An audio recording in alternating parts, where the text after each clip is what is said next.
Whoa, look, it's time to go viral. I'm homicidal, I'm killing all my rivals. I'm the man, shit, I put that on the Bible. I Spotify my target, cause you know I got the title. Hey, I'm a Mac 2. I told baby shake that ass like she Apple. She said it's real, so she got my name tattooed. House full, so I hit it in the back room. Whoa, baby said she needed now, peep the urgency. I want a little Kim before she had the surgery. Leg spread on that hardcore poster. She love twerking, she just do it for the coach. Big dog, bull massive. 6 tray Chevrolet, I'm classic. All these niggas mad at me, that's tragic. The main bitch in the bed, that's graphic. Yeah, we about to go viral. Hey, we about to go. What's the deal, viral gang, man? What's happening with y'all on this lovely? I don't even know what today is. I'm losing track of the days because I don't keep track of days no more. I'm like Prince. I ain't tracking my birthday no more. That's how they trick you to age you. So I'm immortal. I'm immortal viral. You feel me? The villain. And speaking of the villain, you know, we covered the 4th of July tragedy that happened in Compton, and I'm pretty sure everybody on this stage has either come in contact with E. Walsh. I know you knew him personally. I didn't know him super personally, but he was a diehard Ram fan, like I was a diehard Ram fan. So every time we be at On the Rocks, we down there turning up and celebrating.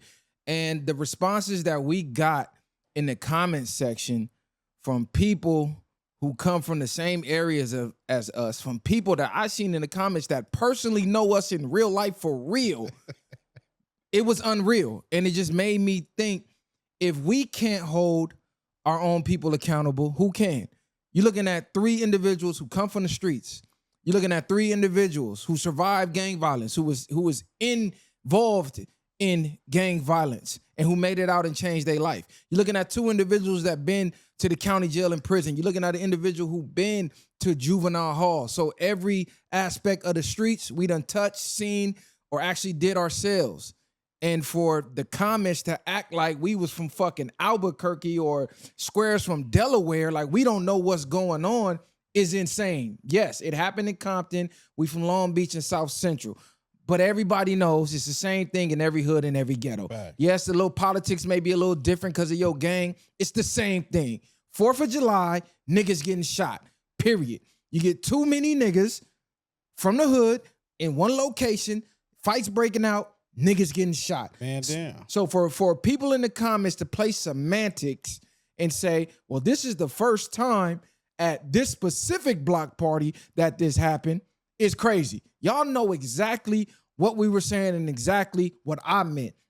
Now, somebody even said, well, nobody actually got chipped. It was only an attempt before. So somebody came through and tried to chip somebody, but it wasn't successful. Like, that's better. But you know, in the court of law, attempted unaliving somebody, you get more time than actually unaliving somebody. Like, we all know what's going on by now. Let's stop playing. You cannot get progress by ignoring the problem.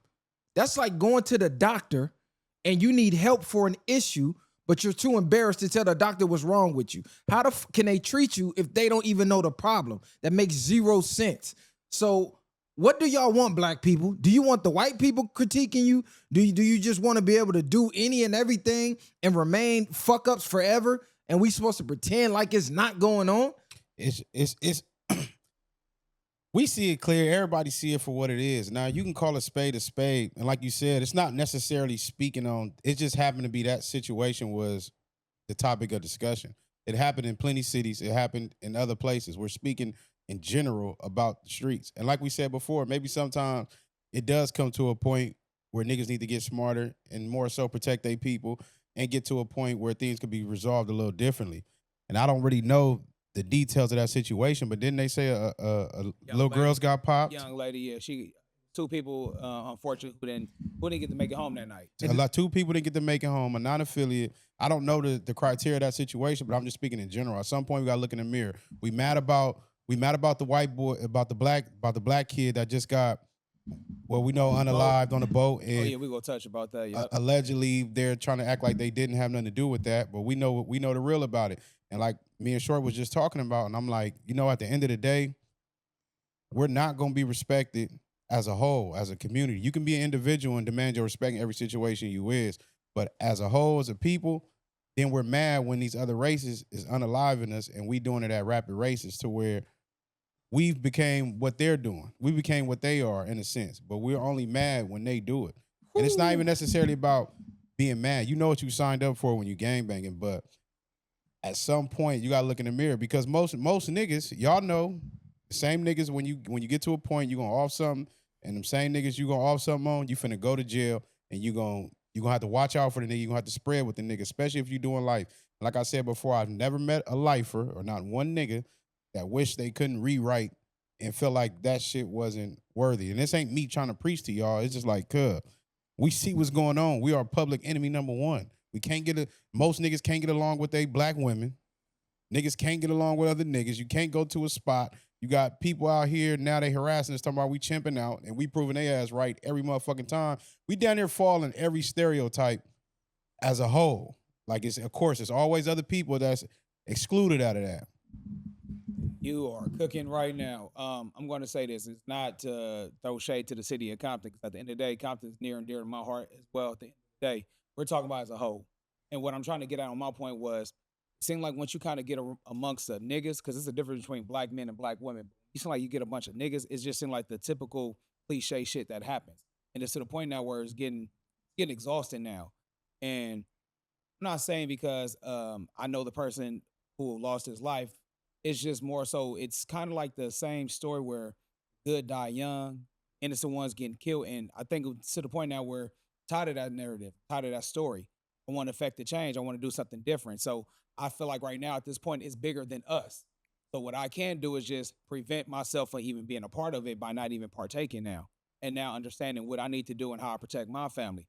No, y'all not going to no block party. I don't care what nobody's opinion is. I don't care how fun you think it is or how safe you think the hood's going to be because we got this, and that. I mean, can't nobody sign no bullets. At the end of the day, I don't care if it's the first time that happened.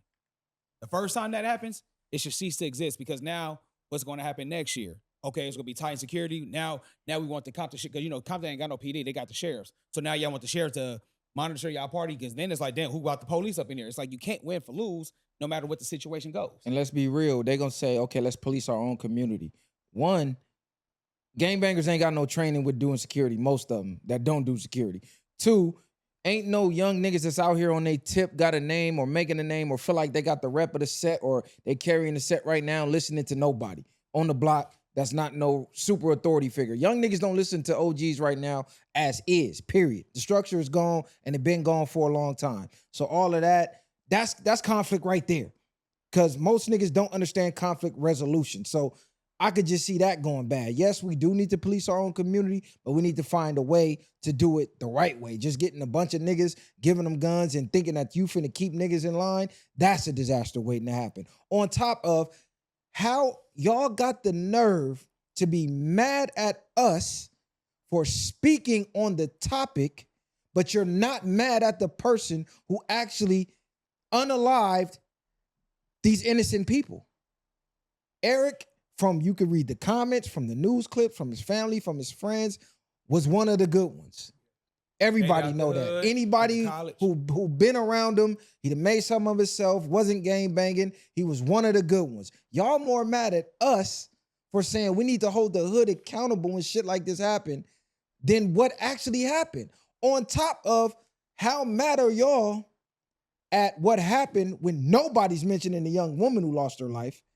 Nobody. Iron, all right. I seen her posted maybe one time from a news clip, but I ain't seen hardly nobody posting her. Don't say, oh, I posted her. I don't follow you. I don't know you. I'm saying the most I seen was Eric being posted because everybody knew him. But it was almost like old girl that lost her life didn't matter. So y'all acting like y'all so fucking outraged because we from Long Beach and South Central, and all of a sudden, Black lives only matter according to the area code. Oh, you're not from Compton, you can't speak on it. I will speak on whatever the fuck I want, when I want, how I want. Respect to Compton, shout out to Compton. I had a cousin that lived in Compton. We was kids going to hang out in Compton, going to my cousin's house. Was we out there for a long time? No. You think we never been to Compton? You think we never been? Plenty, but all my Compton cribs, some power rules, y'all know me. Like, what you talking about? You think we don't got 2 C's homies, Compton Crip homies? You think we don't got homies from that hood that the incident happened in? Like, be for real. Y'all watching this, majority of y'all in LA County, y'all know us or y'all know of us. And y'all know where we from, and y'all know we know what we talking about. So stop acting like it's some motherfucking mystery going on. The whole thing is the people who thrive in that lifestyle, they don't want it to end. Because when that ends and you gotta be a grown man or a grown woman in the real world, you gotta look in the mirror and realize you ain't shit and you ain't accomplished shit. Anybody can go pick up a gun, go outside, start sparking and get a name. That's the easiest thing to do. To go out here and be a productive, successful adult, that's some of the hardest shit to do. Even making the hood popping, I'm gonna just say this, even making the hood popping and put it on in the right way is hard. Let's just say, like, trying to be a nip. Look, since y'all love to talk about hip hop and stuff like that, it's hard to be a nip. You get what I'm saying? It's hard to be a J-Rock from Bounty Hunters. You know what I'm saying? It's hard to bring that type of Kendrick from the West. Like, it's hard to be that and then put on for your section. Just be the change. It's hard to even do that. So, like you said, when we start glamorizing this negativity, it's to the point now where, what is it getting us at? Like, are we getting more money for it? Are we getting any type of funding? You know what I'm saying? It's not helping nobody. All it is going to cause more hatred, because at the end of the day, somebody lost a son, brother, whatever the case may be. And now all that's going to do is create a perpetuation of hate amongst each other. And it's all skin folks. We all look the same. That's why. But my bad. Go ahead. And these was the conversation when niggas was acting like I was crazy when I say niggas be the biggest haters. I don't mean in the sense of everything against us. I just mean in general. If you got somebody, like you say, is you, myself for short, or speaking on something, it ain't like we telling niggas how to live their life. It's just more about a respect thing. It used to be rules of engagement. It used to be code of ethics. Niggas, and you ask any street nigga, he gonna say he stand on morals and principles. But then it was a different type of thing when we came up. The same way we might walk into the homie house and we immediately stop cussing, but we cussing like sailors when we step outside. Facts. We see Granny coming with her groceries. We gonna help her. We ain't finna just be looking. It's a lot of different things. Respect. You respected your elders. You did shit differently. We knew when it was time. It could be 1,000 homies at the house, but hey, mom's in there. Facts. You gotta chill out, nigga. You gotta go smoke over there, nigga. Yeah. She ain't tripping, but she don't like that shit. Or turn that music down. All that shit, nigga. And you speak when you come in this door, nigga. Cause my mom gonna stop you right here at the door. So it's a little different when you see that. So it's like, yeah, some things should be put to the side, and we just have to reevaluate and re-look at ourselves as a people. What do y'all think, nigga? Like, where do y'all think we going? Where do you see, and where do you see yourself? A lot of niggas don't see themselves nowhere. Like we talked about, these other races, they thinking 5, 10, 15, 20 years down the line. I'm pretty sure a majority of y'all got kids, but it don't affect people until it actually affect people. You get what I'm saying? Oh, nice. Like, but before that, it's like, nigga, at some point, we sat here before. Remember the day we talking about is niggas fed up? Yes. Niggas is not fed up, nigga. And it's like not even fed up, but it's like it's a bigger battle against us in these corporate spaces.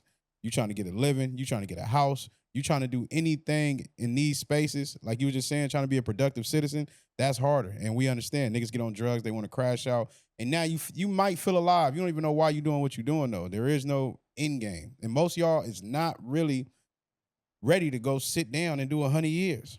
Gonna be crying when that judge bang that gavel. And this the craziest part. At every podcast that you watch on the West Coast, y'all got the nerve to get in our comments, us, VwP, the ones who's been preaching progressiveness, positivity, health, wealth, mental, spiritual, aggressive intelligence, and tell us, why are y'all using this for clicks and views? Talk about something that can help the community.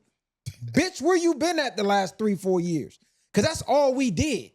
Y'all forgot? Or y'all just not in the know or pretending like you not in the know. Like we not one of the only ones who talk about everything y'all saying that we should talk about. Why don't I ever see y'all in the comments when we're discussing those topics? The topics that y'all say, the ones who was leaving these comments, talk about what can help us as a community. Why y'all never in the comments? Only time y'all comment is when something strikes near and dear to your emotions and you get rage baited. That's why rage bait is the #1 way to get paid now on the internet. And that's why everybody fucking playing on the internet, because that's all y'all care about. Charleston White figured this out a long time ago. He been told y'all, I'm done preaching to you niggas. All y'all care about is getting your feelings hurt so you can say, fuck you, nigga, I'ma kill you. And make them niggas rich. But the ones who y'all should be making rich, that's trying to help y'all black asses, Y'all ignore them and throw them to the wayside. But then it's like we from where we from, man. And that's just the end of that. But at the end of the day, we still rep our whole race. Because when push come to shove and shit start getting real, who the fuck y'all think y'all gonna be relying on? Street niggas. And I don't even mean just street niggas. I just mean if these so-called these people that be trying to ignite, we see people that's antagonizing our people. We see this shit all the time. And if push come to shove and they want to start warring against us, who is niggas going first to look at? The same way, nigga, when you go on them prison yards, nigga, and niggas don't ask questions. If something get cracking on the black, you got to get cracking. Nigga ain't what you just going to watch. You could be a coward if you want to. But I'm just saying, push come to shove, nigga, that's what ends up happening. So it's like, if that's what's going on in prison, at some point, you have to question the reality of what the fuck we doing. Yeah. Because you're going to just do that. You going to war on the same niggas, and then you be coming there and you got to protect these niggas. You got to feed these niggas. Some of them niggas might even be your closest homie you did 10, 15 years with, and now you looking at it different. So, like I said, people ain't going to know until you learn. I'm not trying to wake no niggas up. It's just awareness about it. And like-minded people, a nigga want to move forward, nigga want to become something in life, then you're going to have a different outlook. But if a nigga that's hopeless and shit like that, I understand that too, because I done been there. But when you experience things, you become a little different. When you deal with enough pain, your mind opens up a little different. If you know how to structure and handle that. Because a lot of niggas these niggas be hurt out here. That's what it be. Childhood's been fucked up. Get to a certain point, now niggas off hella dope, niggas off drugs, or a nigga just want to be cool. And like I said before, people want to feel important. They want to feel a part of something. You know what I mean? We got VwP and them niggas, they rolling over in their grave. I think it's going to have to be a separation from black men, niggas. And what I mean by that is the black men who are trying to lead the way, one that's trying to do better for the next generation, lead by example, not just talking about it, but actually living about it, being about it. I forgot exactly what Frederick Douglass said, but essentially we can't save the broken man. We can save the youth, and the ones who want to progress is going to have to be that part where we're just going to have to be like-minded. If you're not like-minded, just don't associate with them. You got to just treat them as if they're like gnats at a barbecue, just sway away and just move away, or keep some type of prevention plan for them to come around and protect the goods that's here. You know what's crazy? We talked about the topic with the utmost respect. We didn't do what the Floccos and the academics and all the Trap Lord Rosses that y'all claim to hate do. We didn't even go into detail about it. That's what I'm saying. Yeah. We didn't, who shot who hood. Yeah. We didn't try to connect no dots. We was just raising awareness saying, hey, this shit is going on. And it's going to keep going on unless we clean our own backyard. And y'all still had a problem with it, but you made a point off camera. Y'all don't have no problem with Fox 11, when Channel 5, Channel 7, whatever news station you watch, when they report on it, y'all ain't got nothing to say. When they pull up to the block when it's taped off and pulling big-ass cameras out, y'all run in front of the camera crying to them. But when a nigga want to report on his own community, y'all got a problem with it. Bro, y'all mind is fucked up.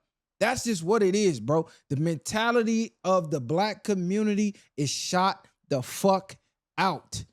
And we have to acknowledge it, and we got to do something to fix it, or don't. Stay the fuck out of my way, and I'm going to align with the like-minded people, like you said. I'm done trying to, oh, man, you need to wake. No, stay asleep, nigga. Go over there with the sleep and rock yourself to sleep. The ones that's awake, we gonna make the progress, and we gonna live how we feel we should be living. You saving your breath at this point, because after a while, you gonna talk to your face until your head turn blue, bro. If you continue to just try to preach, niggas go, I hate you, whatever. You know what I mean? At the end of the day, bro, just make your actions speak louder than words at this point.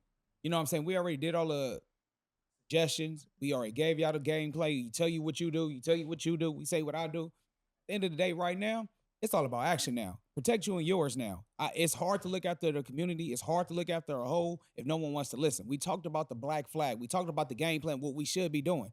And this is something that will go against the black flag, what we talking about. We're out celebrating, and we can't even be safe amongst our own people. Who the fuck we go party with? The white boys on the boat? You dig what I'm saying? Yeah. At some point, bro, how can we feel safe amongst us? It don't matter if they from Long Beach. It don't matter if I'm from South Central. It don't matter if I'm from Compton, bro. When in the black car go be like, hey, what's up, bro? What's happening with it? You know what I mean? That was the craziest comments I was seeing. It went left because they put it on social media, and people from the outside who wasn't supposed to be there showed up. It was outsiders who did it. They was black though, right? So you're proving my point. You cannot get a group of black people together for the most part, in the hood without something happening. You're proving my point.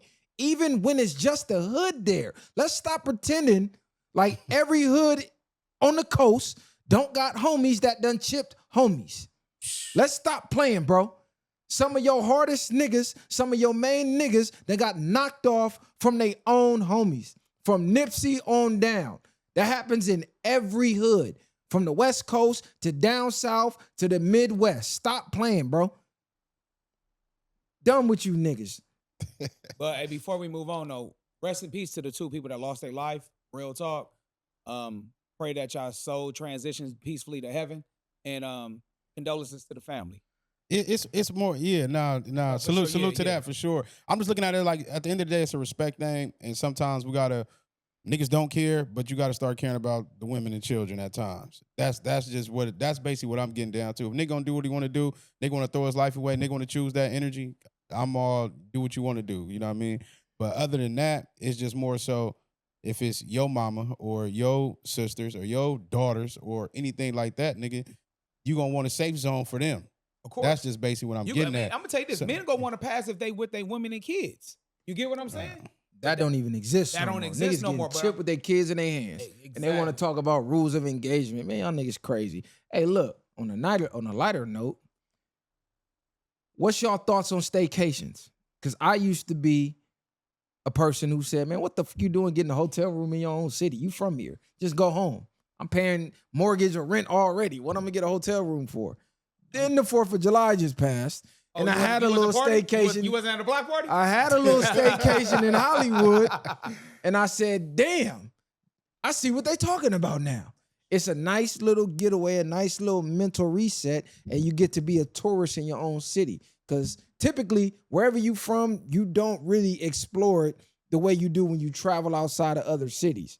Half the time, you find out about what's going on from a damn transplant because they want to know everything that's going on. Nah, that's facts. I think staycations is great, and I think more people should do it.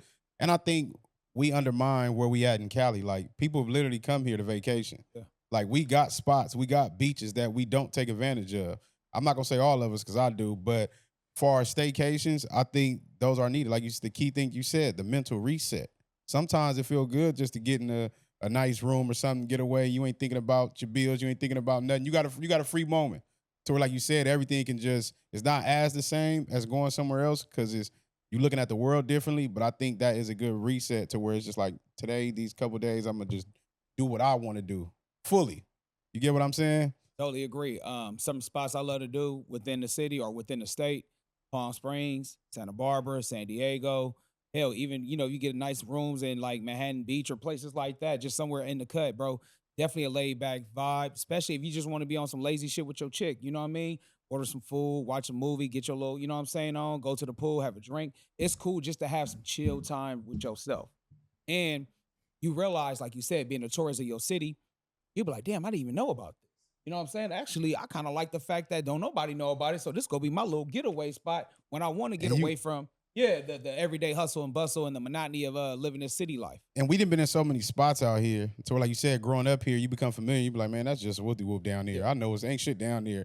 But over the course of time, nigga, we ain't been down there in years. Shit Exactly. like Changed. Yeah, they got a new spot, nigga. This used to be this or this used to be that. You like, damn, this rooftop used to crack over here, but now this one cracking. You like, okay, it is a little different. The vibe is different. I think it puts you in a different energy, in a different space.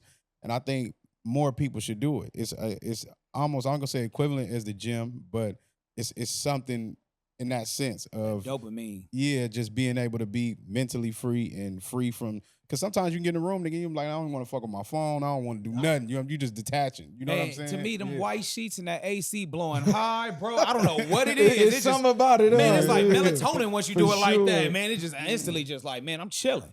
Especially that day, if the pool is heated, because the pool was heated where I was at. So I was up 6 a.m, like, hey, wake up. We got to take advantage while we here. Get that pool, that jacuzzi. Man. Or don't let you be at a spot where they got the music vibes. Oh, exactly. And rooftop bar or a bar inside the pool, like you make a little swim up bar. Don't be at the W, the Godfrey, man, it's a couple of them. Because I went down to the Godfrey. Unbeknownst to me, I didn't know Game was having this event there. I seen Blueface there. I seen Simba there. I seen a number of other people there. But I was just down in Hollywood bouncing around. Like, damn, why all these spots empty? Is Hollywood really dead like that? We know it's dead, but I'm like, this is crazy. It's the 4th of July. Yeah. Everybody and their mama was down at the Godfrey. If you from LA, if you from the land, you from Long Beach, anywhere in LA County, you probably was there. It was a rooftop function. It probably was over 1,000 people there, a couple hundred. I know they reached capacity. So I didn't even get in because I came when the event was over with. And I had seen the homie Magic, G Magic, ran into him. He like, oh, Viral Way, woo woo. I fuck with your shit. Asked me about the Africa shit. Introduced me to Game. So Game, pull up. You know, we gotta have that sit down. We gotta chop Game. We're gonna see if my nigga G Magic come through with that. And Game, he had the Bentley out there, the chrome one that Kanye gave him. Ooh, shining, just right in front of the guy. I'm like, oh, that motherfucker nice, girl. Yeah, he out there stunned with that. Yeah, out there going crazy. But it's just, you know, I just feel like we don't take advantage of where we're at because we grew up here, like bro just said. I mean, I think about Hollywood. I really wasn't running around Hollywood like that too often. I just went for the party scene. That's it. Yeah, but we used to be able to drive down there. You just get off, you can walk the strip, find something. Now it's like you said, it's kind of dead. It's zombied out too, you know, depending on what time of Hollywood you go. And what's so crazy, Chad, what was his name? The Black Panther? Boseman. I ran into his uncle, or he ran into me. It was kind of out of body experience in a sense, pause, because I felt like my mama who just passed the week prior was talking through him, because out of everybody in the crowd, he stopped me and was like, hey, I see something in you. Stand on your passion. Don't let nobody stop. Like the words he was saying, I felt like shit moms would have said. Shit moms would have said and channeled through him. Sat there, said a prayer with me. And out of all my years of existence, nobody has ever asked me at a bar, who raised you? And I'm like, my mama. Oh, she's still around? I'm like, nah, she passed. He was like, man, he just got real deep. Pause. And my girl, she like damn near cried. She was like, this ain't normal. That had to been from your mama. That was a message from your mama. Like, you straight. It just was, it was wild. You just had to be there. I couldn't even remember everything he said, but everything he said made it feel like that's for moms. Because what made him stop me out of everybody in this crowd, mind you, I ain't got no camera crew. Simba over here with his camera crew. It's no coincidence, and he ain't got no reason just to tell you nothing. Game over here with his Bentley. Blueface got his camera crew. I'm just over here tucked off chilling. And he spot me out the entire crowd. And for him to say what he said, I'm like, yeah, that was divine intervention right there. And also, too, though, you can't be so modest at this point. You know, you have a light in you that you may not see that you illuminate to other people. And so, at the end of the day, you don't know how you shining may affect someone else. So he may see a light in you, a glow in you that, like, man, this brother. Let me give him these words. Yeah, like I don't know what he doing about you, bro. That is captivating. You know what I'm saying? So you got to understand and appreciate that, because it can come from anybody, no matter what status they are. It can be the president of the United States. They can still see something in you. Just because they got this title don't mean they more man than you. You may be more emotionally, spiritually more awakened than another, and they just see that in you. They just may have that title because the position they got put in. But Game is always going to recognize Game at the end of the day, bro. Nah, absolutely. I just went and got an oil change before I came to the studio. I done seen dude maybe over 10 times maybe. Hey, I just realized you got that podcast. Man, I ain't never know that was you, man. He said, man, I just sent your podcast to my manager. I said, hey, you know dude who drive the woo woo? Man, that's him. Manager like, what? Man, that ain't him. He like, man, I didn't even know you was from Long Beach. I'm from Long Beach. I grew up on Esther and woo woo. I'm like, oh, you was over there in the set, girl. Right. Like, how old is you? You know, I'm a little younger than you, but you know, my brothers, woo woo. Just, man, I ain't know Big Worm was from Long Beach. I learned that watching your pod. Like, nigga, I was low-key proud. So I'm just like, damn. Did you ask for that Viral Way discount? Exactly. I was gonna say, go ahead and take something off of that. Man, crazy part. He did. He threw me some. Especially from Long Beach, man. It's a movie I want y'all to watch. I don't know if y'all gonna probably pay attention to it. It's called The Shack. I think it's on Netflix or something. I just watched it. It's kind of crazy, but y'all get it. And if anybody in the comments or y'all seen that movie, drop something in the comments about it. That shit is kind of it's deep. Speaking of movies, have y'all watched anything good lately? The last movie I went to That's see. why I'm telling y'all, The Shack. It's not no crazy movie, but it's one of the movies if you tapped in, you catch it. Like it's something for those people. Okay. Yeah, I went to see Scary Movie 6, and that shit was trash. It was trash. It was, when I say garbage, it was garbage. I don't think I chuckled. And I'm like, damn, this the Wayans Brothers classic, scary movie. I want to go support, went and supported, spent my money, took the kids. I damn near fell asleep in that motherfucker, like snoozed off. The last good movie I think I've seen was Obsession. But for that to be the rendition of the next installment of Scary Movie 6, I expected more. Because they were acting like they was finna push the line. We finna test free speech. And man, that shit was Already, I didn't even try to think about going to go see that. I'm not gonna lie, because I felt like it got to a point how some niggas just do too many mixtapes or too many albums with the same thing. Like you gotta ran it to the ground. Yeah, you gotta go with something different this time. And I felt like every movie that I've seen that they tried to recreate for the most part, it ended up disappointing me. Like when they keep trying to bring new shit out, like even I hope they really don't do that when they was talking about the Heat too. Like there's no way to do that, bro. Leave the classics alone. Yeah, just leave that shit alone. We seen that with the Bride of Chucky's and everything else. Turned that nigga into some whole other shit. God, Seed, not even the Seed. I forgot what it was Seed called. Chucky was terrible. No, the Seed was like one of the last decent ones, but it was the. I didn't like the Seed. No, it was when they started making like 30 of the Chucky's. They made the sitcom. Then they had 30 of them. Then he turned LGBT and all this weird shit. It was just like, I think last time I went to the movies, I went to go see Michael. But like the last like good movie that. Oh yeah, that was the last thing I seen. Yeah, which one? Michael Jackson. The Michael Jackson. Oh, I thought you were talking about Michael Myers. I was gonna say, bro, that was trash. No. Michael Jackson. My bad. Michael Jackson. Let me be more specific. That's the last time I really went to the movies. But I think, like I said, the last movie that again, shout out to Sinners, bro.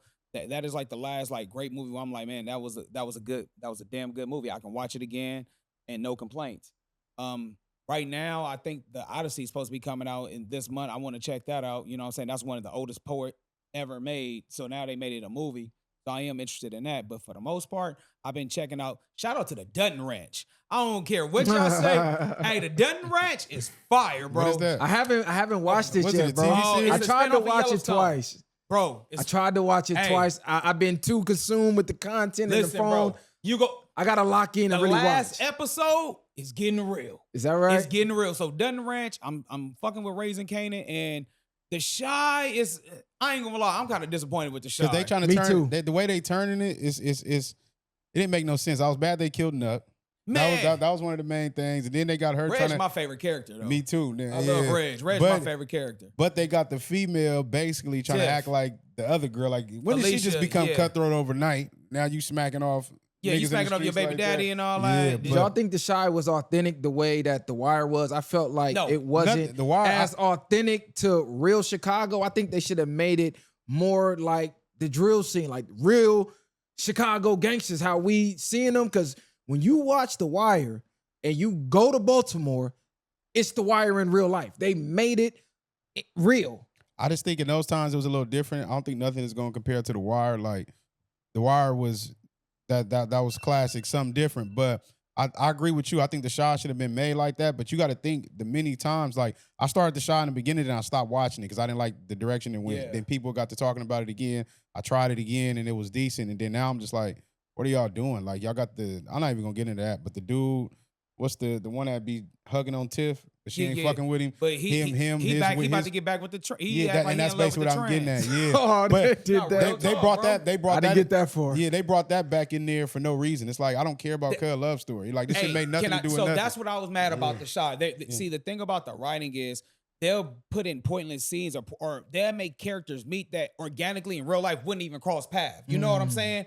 And it's to the point where it's just like, bro, what are we doing? Like even with I think his name is Jabari, or he got a sister. Oh, you talking about? I liked him, but he doing stupid shit.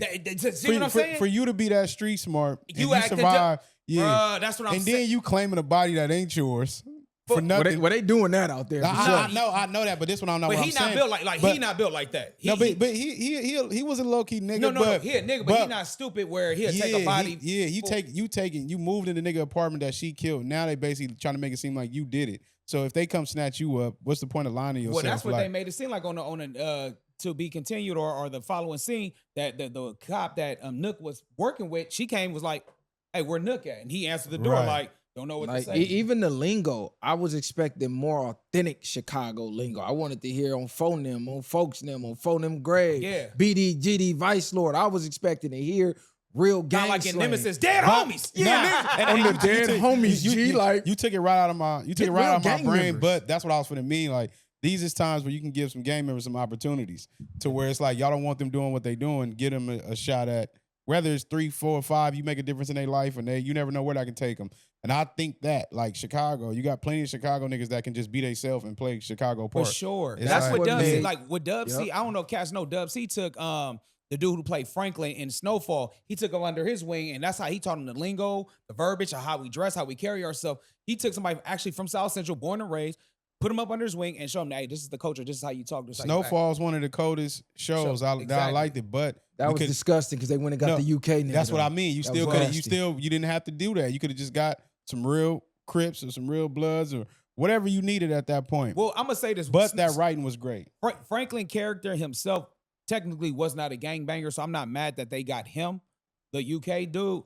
But I love the fact that they actually did put people like Stacey. They brought Stacey back, from the wood. They put him as a dime. So they had people really from the city playing like little smaller roles. That's crazy. I was locked up with Just that nigga. disclaimer, please stop getting people from the UK to play Black American roles. We got enough Black American gangsters worldwide to play a Black American gangster, whatever the case may be. That's why movies like American Me was classic, because they went and got real essays. That's why Boys in the Hood was classic. They went and got real gang members. I mean, you name it, all the Hey, remember classic Blood gangster In, Blood movies. Out with the Mexicans? Blood Give me in, some blood chocha. out. Come on, you talking about Minister Society, real gang members Training in there. Day, even when Training you- Day. when And the you- PJs. They had yeah. the real project niggas. You had the real essays. You know And what you I'm got saying? the BPSs out there in the Yeah, J's. exactly. They don't gotta yeah. go to acting class. And you know This what's they crazy? real life. Even with that, Denzel said he wanted the real thing. Yeah. So that's how he went up in He the ad-libbed the a lot of projects. that speech. That whole King Kong ain't got shit on me. That he- wasn't in the script. Yeah, that was all off He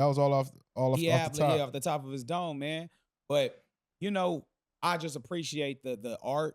But I do agree, if we start bringing back more talent in America, we can start bringing back maybe great cinema. Because at this point now, we got to teach. I don't know. I feel like we're getting limited to it, bro. Like even look at the blogging scene, the vlogging scene, the streaming scene. If you notice, everybody that they're putting on the top pedestal at the pinnacle are not Black Americans. They're Black, but they're not Black Americans. So it's almost like they're dispersing us even in the entertainment industry.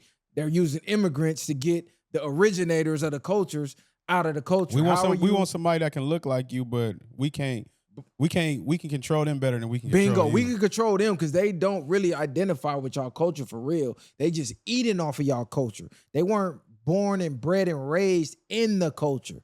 So that's what I see going on from the acting to the streaming, bro. Because every couple months, they say some out-of-pocket shit to remind you they not one of us.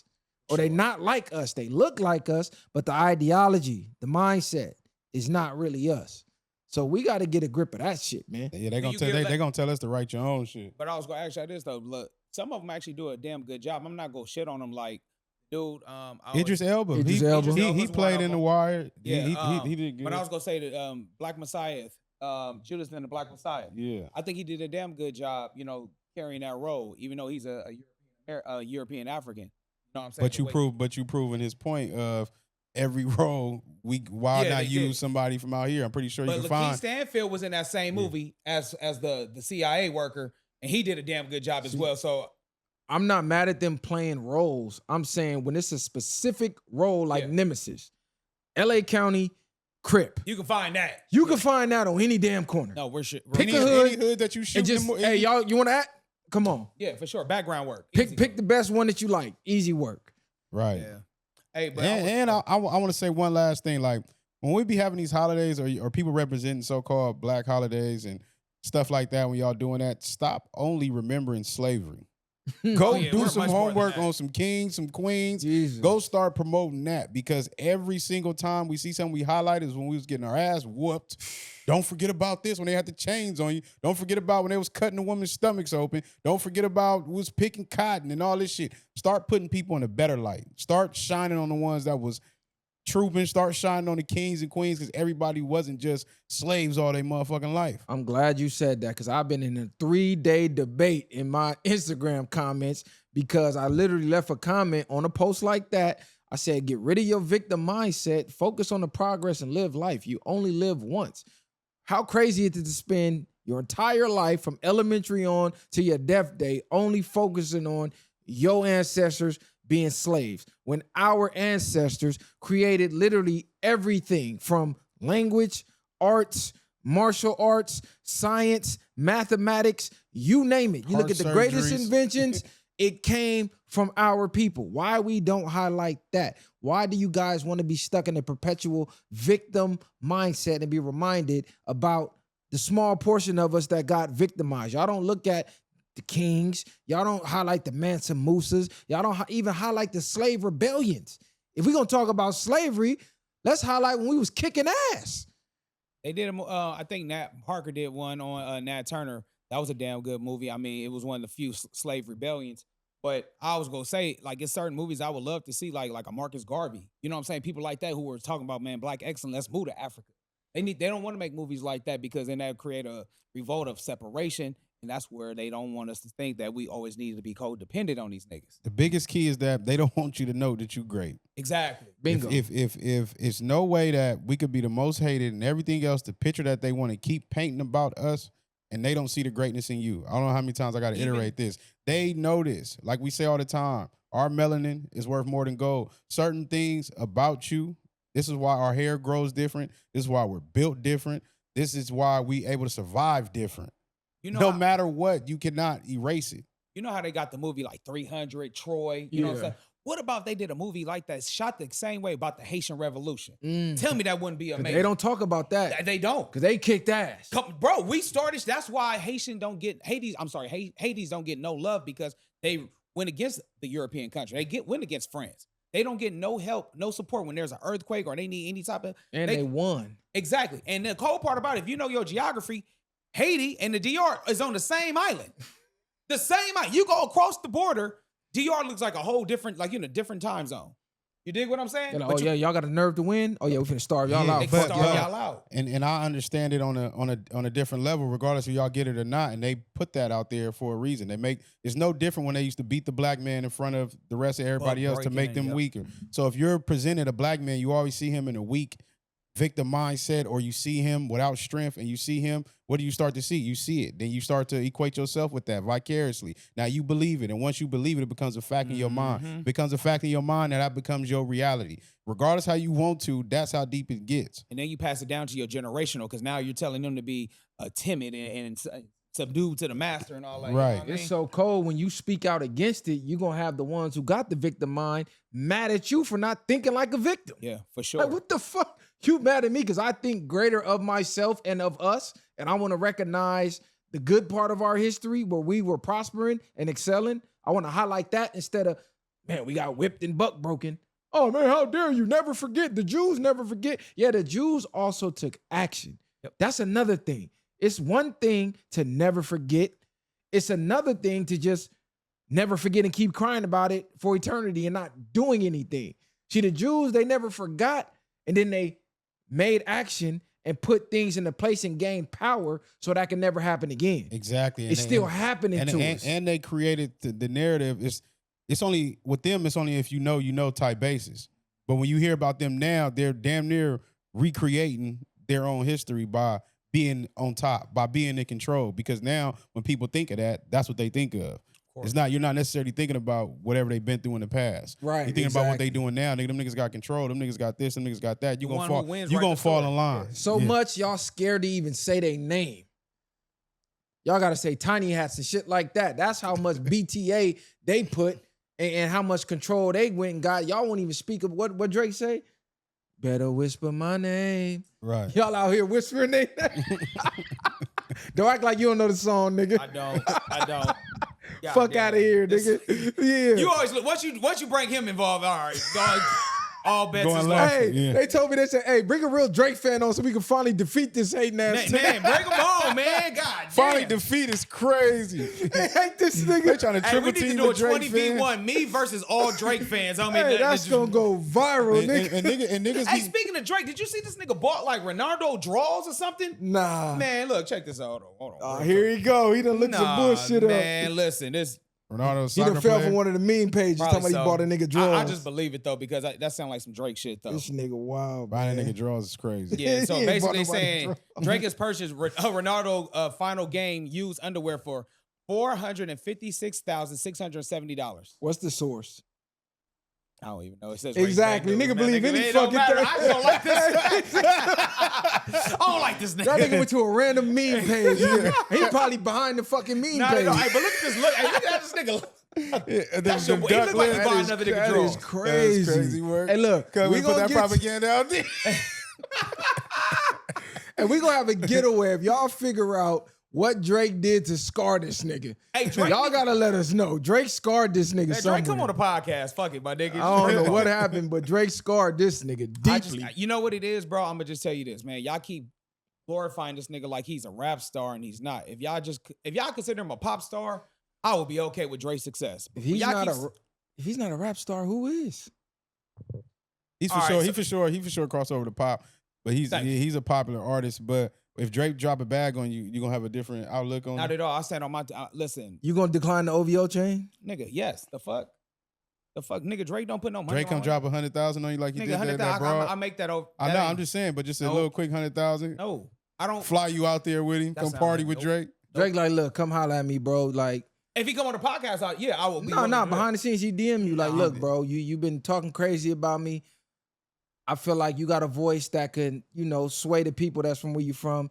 Is it OVO, networking with he go- Vireway? Is it where like we can do some business where Vireway can be a part of He it? trying to build a Yeah, he relationship finna with drop you. a bag. Oh, yeah, of on course. you. He gonna do what he do start to fucking academics. No, and so- niggas. so- Drop a bag on you to speak So positive about him. respectfully, I will be willing to work with him because at the end of the day, the goal is to get this platform big as possible. You know what I'm saying? So I will put my pride to the side to work with them. Now, if he asks me to glaze or apologize on it, Yes, he gonna pay you to glaze and apologize. no, he's gonna be mad. He's gonna be mad. Like, look, bro. I'm gonna take the money. I'm gonna be like, all right, for sure, I got you. And as soon as we say lights, camera, action, hey man, that album was Hey, wicked. this in the nigga motherfucking cold. You talk, this nigga cold. Nigga. Hey, bro, I'm from the east side, homie. This Nigga, get it nigga out. a Hey, get cold out you live, nigga. bro. I mean, listen, bro. I'm just speaking my honest truth. I don't even want to go down this drink because y'all stay killing me on Twitter. I don't give a so.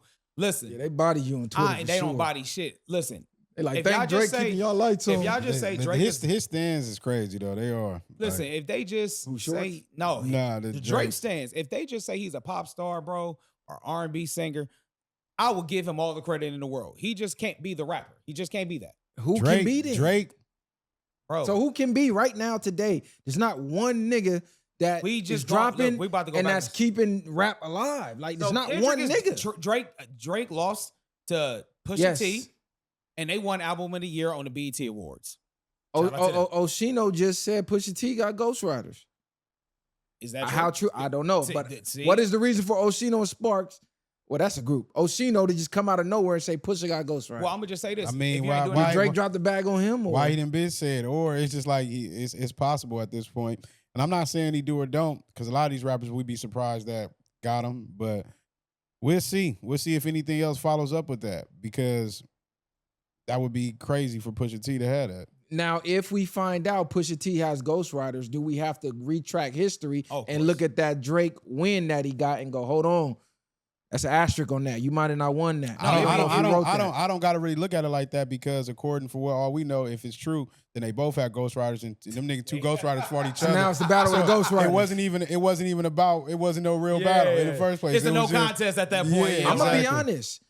When you go back and listen to them tracks, Drake might have edged them with that Duppy freestyle, because realistically, Pusha T got crowned the winner by saying, Drake, you got a child that the world don't know about. And everybody went crazy. But Ain't got a porno star pregnant. Ugh, yuck. That's your Beyonce. okay, that was a hurt That- one. But really, we didn't even pay attention till he got the porno star pregnant. It was, oh, Drake got a daughter? And everybody went crazy. Like, hold on, y'all going crazy because he got a daughter? I that didn't he don't even. want you to Honestly, know I didn't about? even care about that beef like that. It was a moment in time in hip hop, then it happened. Drake makes the better music, so Drake is gonna win by default. That Like, Duppy yeah, freestyle. no, I'm just saying in general, but Drake has way more hits. He makes better music. I'm gonna listen to Drake before I listen to Pusha T. But I still respect Pusha T pen. I like some of his music. But for the most part, it's not even. It's a lot of people Drake is smoking. Drake, I'm gonna give I y'all agree with stands. that. Listen, I'm gonna give y'all stands this. Drake does make good vibe music for the bitches and the clubs. I'll give you that. Other than that, I am not bumping Drake. I'm not saying he's a better artist than Pusha T. He's not a better artist than Kendrick. When it comes to real music, does he make good music to vibe to and party to? Yeah, that's cool. But once he stopped doing that, you miss me with Drake. Okay, so at what point do we have to start being critical of Kendrick for not doing interviews with who we deem as voices of the culture? Now, people have been critical of every other rapper who does what Kendrick does, duck off, remain mysterious, and only pop out for them other folks when it's time to talk. Even though we championing him, he the voice of the culture, but when we look around, we ain't seeing him talk to the culture. Yeah, he pop up, do the pop-ups in Compton. Yes, he does go to the schools. Yes, he does still kick it with his day ones. But when it's time for him to sit down on the platform, we have not seen it. Even niggas that's quote-unquote TDE ain't got platforms. We ain't seen Kendrick go to the Apollo. That's crazy. I think MacWop is TDE DJ. Keem was a Schoolboy Q role manager. They all know him personally. You see MacWop do throwback pics of Kendrick before Kendrick was Kendrick. And he ain't even came, nothing. I just look at it. I look at it in a few ways. But I'm gonna just look at it like this. He said it multiple times. He's not our savior. He's not. We can hold him. I don't have to hold him accountable for moving the way he wants to move. But at the same time, yes, I will understand if he went on there with Mac and them and just decided to do that. Maybe. But if I don't align with your content, I'm not going on there just to go on there, especially when y'all niggas got my number in real life. Not saying that that's an excuse, but I just feel like now people are at a point where he ain't popping out unless he got a bag. And I think in them white people's getting him that bag that our people are not either able to or willing to give him. I agree, but then we say we need to be for the culture. So if you know our people don't got the bags, but you already got the bag, you up. Us giving you the bag ain't making or breaking you. But you getting on the platforms will make or break the platform, especially if you one of us. In my opinion, if you the king and you in that position, it should damn near be your duty to just pick one and do that. Still get your bag. I'm not saying don't get your bag. Go to the whoever giving you the bag, the Vogues, the GQs, all that. That's high level. But at the same time, Touch your folks. Drake does talk to a lot of nobodies. Drewski said he wouldn't even have made it to where he was damn near if it wasn't for Drake reaching out before Drewski was Drewski and saying, you the funniest nigga on the internet. So who has Drake went and sat down with from our culture? He put on damn near, I'm asking who has he sat down and talked with from our culture? As far as interview-wise, I mean, outside of the big boys and shit like that, I think Drake come up was before this little podcast boom. But as of right now, nobody. But as far as rappers, he's put on unlimited. Damn near everybody. We can't move the goal. We can't move the goalposts if we talking about him interviewing and Drake has not done no interviews with nobody from our culture. If these niggas are supposed to be the kings, he has not done the same, so he needs to be held accountable the same way, regardless if he put people on. At the end of the day, Kendrick has put people on. He might has not been as generous as Drake, or we don't know about it as much as Drake, but regardless, it's like it's gonna be never ending for certain people. This like, the asterisk though. My bad. Go ahead. I'm finished. If for certain people, we hold them accountable, and it's a never-ending cycle. Like it'll never be enough for niggas, no matter what. Even with that, regardless how people, they turned him putting niggas from LA, from wherever other cities on his album, which he didn't have to do for no matter what amount and whatever else. They found a positive thing and turned it into a negative, like immediately because of what somebody else did. And we say comparison is the thief of all joy. Yeah, so instead of looking at that in the light, like he still looked out, he put them niggas on the album. Some people would have just been happy with the feature. Let alone we got to talk about points and money. But I get what you saying too. Yeah, some niggas need to sit down, but that's just not. Let me give some pushback. Go ahead. Y'all say Drake is not like us. He from Canada. He the Canada guy. That's y'all number one thing to say. So in my opinion, if he don't sit down with us, it don't matter anyway. Kendrick is from us, for us, by us. So in my opinion, it's more onus on him to do it than Drake. Drake doing it, cool, but let's not act like Drake don't be pulling up on Game, looking out for Game. Don't act like he didn't put Kendrick on himself on his tour when nobody else wanted to. Drake like, hey, I'll fuck with you. Let's go. When nobody else really wanted to. I don't know. We keep forgetting. We keep forgetting that part. I'm not saying nobody else wanted to. I just got a question. Was his before or after going on tour with Game and Nipsey and them? I don't know. But all I'm saying is Kendrick wasn't known like that, and Drake still was Drake. But I'm gonna say this though. Let's just rock like out. how Chad Boswick Uncle saw the light in you. Drake was popular than Kendrick at the time, so he probably saw the light in Kendrick. Was like, hey, let me attach myself to this one because I see something in him. He's gonna blow up. That's been his recipe from day one. Or maybe I just genuinely fuck with what I see and I want to see you blow Drake up. don't do that. He has no loyalty. He fucked Lil Wayne, baby mom. Like, let's not make it seem like Drake is this high, superior moral ass nigga, because he's not, bro. This the same nigga who kissed the underage girl on stage. This the same nigga who's light skinned and dresses up in blackface. Listen. I'm about to get back on my K-Dot shit. I'm gonna keep it real with you. Just because you got a mouth don't mean you gotta speak. Kendrick is moving like a king. Nigga, a lion don't always roar at a meerkat that's standing on top of the fucking hill. Nigga speak with purpose. So if he don't want to pop out and talk to every fucking podcast or anybody on the West Coast, that's that nigga's prerogative. Because guess what? He has earned the title to be king. When you the champ, you make the rules. So if hold on, if you knocked out the champ, you get to dictate who you want to fight. There is no mandatories when I just won the belt. So if I want to pick my phase or if I want to take a vacation for a minute, let me enjoy this because I'm the king. Because if anybody really want to battle Kendrick right now, who's going to beat him? So he don't got to talk to nobody. He's the champion right now. Until Drake. Yes, he's the champ. Drake make another bop to get Kendrick outside so he can dish you again and you go back and go back and hide. But does he have to speak to the culture? Let's look at it like this. He did the Vogues. He did all of the high profile shit. He's already, I would say, on the tail end of his career. So at what point does he come down off of that mountain to acknowledge the culture for real?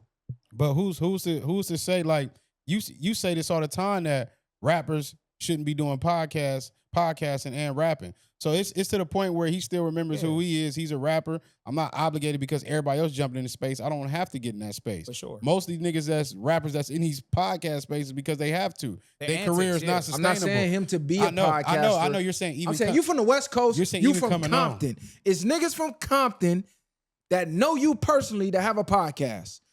Why haven't you been on there?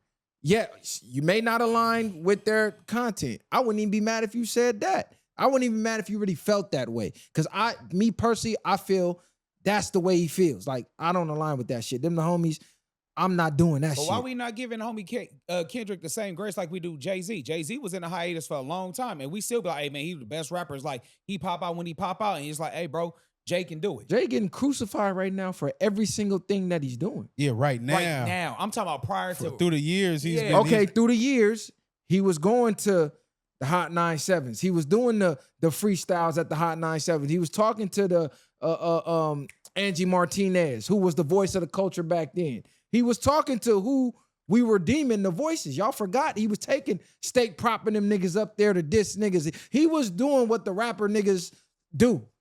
And so was Kendrick doing it with TDE. He was doing songs with J-Rock. He was doing something with Not songs, media. He was doing features and stuff like that with other people that he normally don't align himself with. He was doing pop songs. Kendrick has been crossing over board. He did a song with Rihanna. I'm just saying, Nip never reached the pinnacle of where Kendrick was while he was alive. No, he didn't. Or even dead. But what I'm saying is, we seen Nip time after time after time deal with people that we would deem, why you even dealing with him? Or you too big to deal with him. Let me say that. Nip will be in a fucking store and find a kid that do some Silicon Valley type work and tell us about him, and then that kid go on to do great things. He didn't have to do that. But Nip also used those people too for his advantage. Right, but if you can't be used, your uses. What I'm saying is he didn't have to vocalize what he was using them for. He wanted to see them blow. He was still going to go do Spider Loc, Black Box, when everybody said Spider Loc was washed up and then nobody ever podcasted before podcasting was cool. Nip went and did the Black Box. Nip was going to go do certain shit with certain up and coming niggas. But can't two different kings or presidents move differently? That's why I'm saying people just choose to move how they want to move. I'm gonna say this, Nip was more of a man of the people than Kendrick is. Nip was one of really outside selling his CDs when CDs were a thing. He was outside really gang banging. Kendrick was never known as a gang banger. He was more of an affiliate. You know Not what even I'm saying? that, but Nip just looked at things differently. He wanted black people to do better as a whole. He And I'm went not to saying Africa. I'm not Yeah, saying exactly. He Kendrick. went to Africa at I'm an not early saying age. Kendrick don't, but he still. How long ago he was just in the Nickerson Gardens when they was doing all that? That was last Well, last whenever year. it was, but it's Last a lot of Christmas. things. They he do that still- every year. Yeah, but Yeah, that regardless, was last Christmas. he still does things to affect the ways he He probably get back. sees I'm fit. not saying he don't. So let me speak for me. Or just tell Kendrick, My- ask my- Kendrick. my Kendrick, opinion- he want to know when you gonna come sit down with the viral one. I would love to. Listen, Kendrick, I want to see you talk to somebody that's from where we from, who's gonna ask the questions that we want to know. Not you way up there, Super Bowl status. They asking different questions than the questions we want to know. The interactions amongst us is different than up there. Of course. So that's what I want to see. Period. Is Drake gonna answer them saying uncomfortable questions? No, Drake, I want to see you pull up to the trenches Okay. and talk to who we deem as the real culture. It's easy to go lay in the bed with a blonde bitch with 38 double D's. Anybody can do that. No, come down here where we can. Yeah, so yeah, how you was feeling when Kendrick dropped that Not Like Us? You really feel you won? What made you wait 2 years to come back and diss him? Why did you diss him across the whole Iceman? That's what we want. We want those answers. And what if they don't care what we want? I don't give a fuck who care Yeah, about no, nothing. I'm saying that's how they could be thinking. Yeah, like they can. to the point where it's like this is why they ain't doing it. I agree. That's probably is, but I'm still voicing my opinion, just like they gonna voice their opinion. They could not care, but hey, it is what it is. What I was gonna say, I don't know if y'all check. I sent it in the group, but shout out to Black Sam being his brother's keeper. Basically, after 7 years of legal battle, Nipsey Hussle 2 children finally received their 2 inherits from their estate worth millions of dollars, and they are saying that Black Sam multiplied the estate from like 2 million to 11 million and gave it to the daughter and his son Cross directly. Now I say that to say because Nip didn't have, I guess, a living trust will. So that's why he had to go through probate, through the courts and all that stuff so the money can get put out there. Clearly, he didn't do it the right Even way. in his songs though, he said $1 million life insurance on my flesh, nigga. Like he talked about having some of that stuff. Now I don't know how they tried to adjust it after he left, but he spoke a lot of that in his Well, in a music. living trust will, you don't have to worry about going through probate. If it's already paid, it goes directly to it. And I Right. say that to say it's 2 things. One, once you have a certain level of assets, we have to start taking care of our business as far as taking care of living trust will, being able to pass things down to make it easier to our family. And 2, shout out to Black Sam for being his brother's keeper, because some people, some niggas who probably would took that money, probably flipped some dope, put some money in the hood, whatever the case may be, did some nigga shit. But he actually quadrupled the money, gave it to his niece and nephew, and left the legacy. And that's some black man stuff that I love to see and I love to talk about, because now he's really keeping the marathon running. He is doing what we talk about, how we were talking about when Miss Campbell passed away, about how I was saying where you died twice, when the last person who knows you speak your name and they're no longer living. I feel like what Black Sam just did by putting more money into the account, it will keep the Nipsey Hussle legacy alive longer. So 2-part question. Once we get assets, us as black people, how do we put that in line so we can continue to keep that generational wealth in our family? And then 2, what do y'all think about Black Sam taking that money and then damn near quadrupling it for his nieces and I'm gonna nephews? say shout out to Black Sam, but I just think the way him and Nip worked, they was in sync enough to where he still knew Nip plans after and before. So I think that's what he's still fulfilling, and just making sure his family's straight. They was real close, and like you said, that's his brother keeper. He was very overprotective over Nip, as he should be. It's a couple things though, but I don't think this type of information always needs to be put out. Like with them kids now, his daughter growing up getting older, his son getting older. Now you might have people dealing with her just the fact of, for one, that's Nip and that's daughter, but not just that, the fact that they knowing she got more X amount of money. But unfortunately, it's public records. Once it become in the court like that, I understand it's public records, but if it wasn't for who her father was or who Black Sam is, this wouldn't be they're not putting this in the public for everybody. It I mean, don't that's matter. obvious. They celebrities though. I It's know. gonna be in the public. Yeah, but once you become I a just said celebrity. everything doesn't have to be everybody's business. Yeah, I know what you're saying, that's just what they But do. the But thing the- is, don't become a celebrity because your whole life is everybody's It's business content at now. that point. Yeah. But yeah, it's content now. But when you a minor or something else, any other time you can stop without putting people information out there. They can go commit a whole crime, and you and never. We can't release the names because it's a minor. Like so, but I understand it. Like it's great what they doing for sure. It's great what Black Sam is doing. I just think being a celebrity shouldn't be a free reign on everybody knowing everything about you. I'll say shout out to Black Sam for staying 100 to his brother. And short, I agree with you.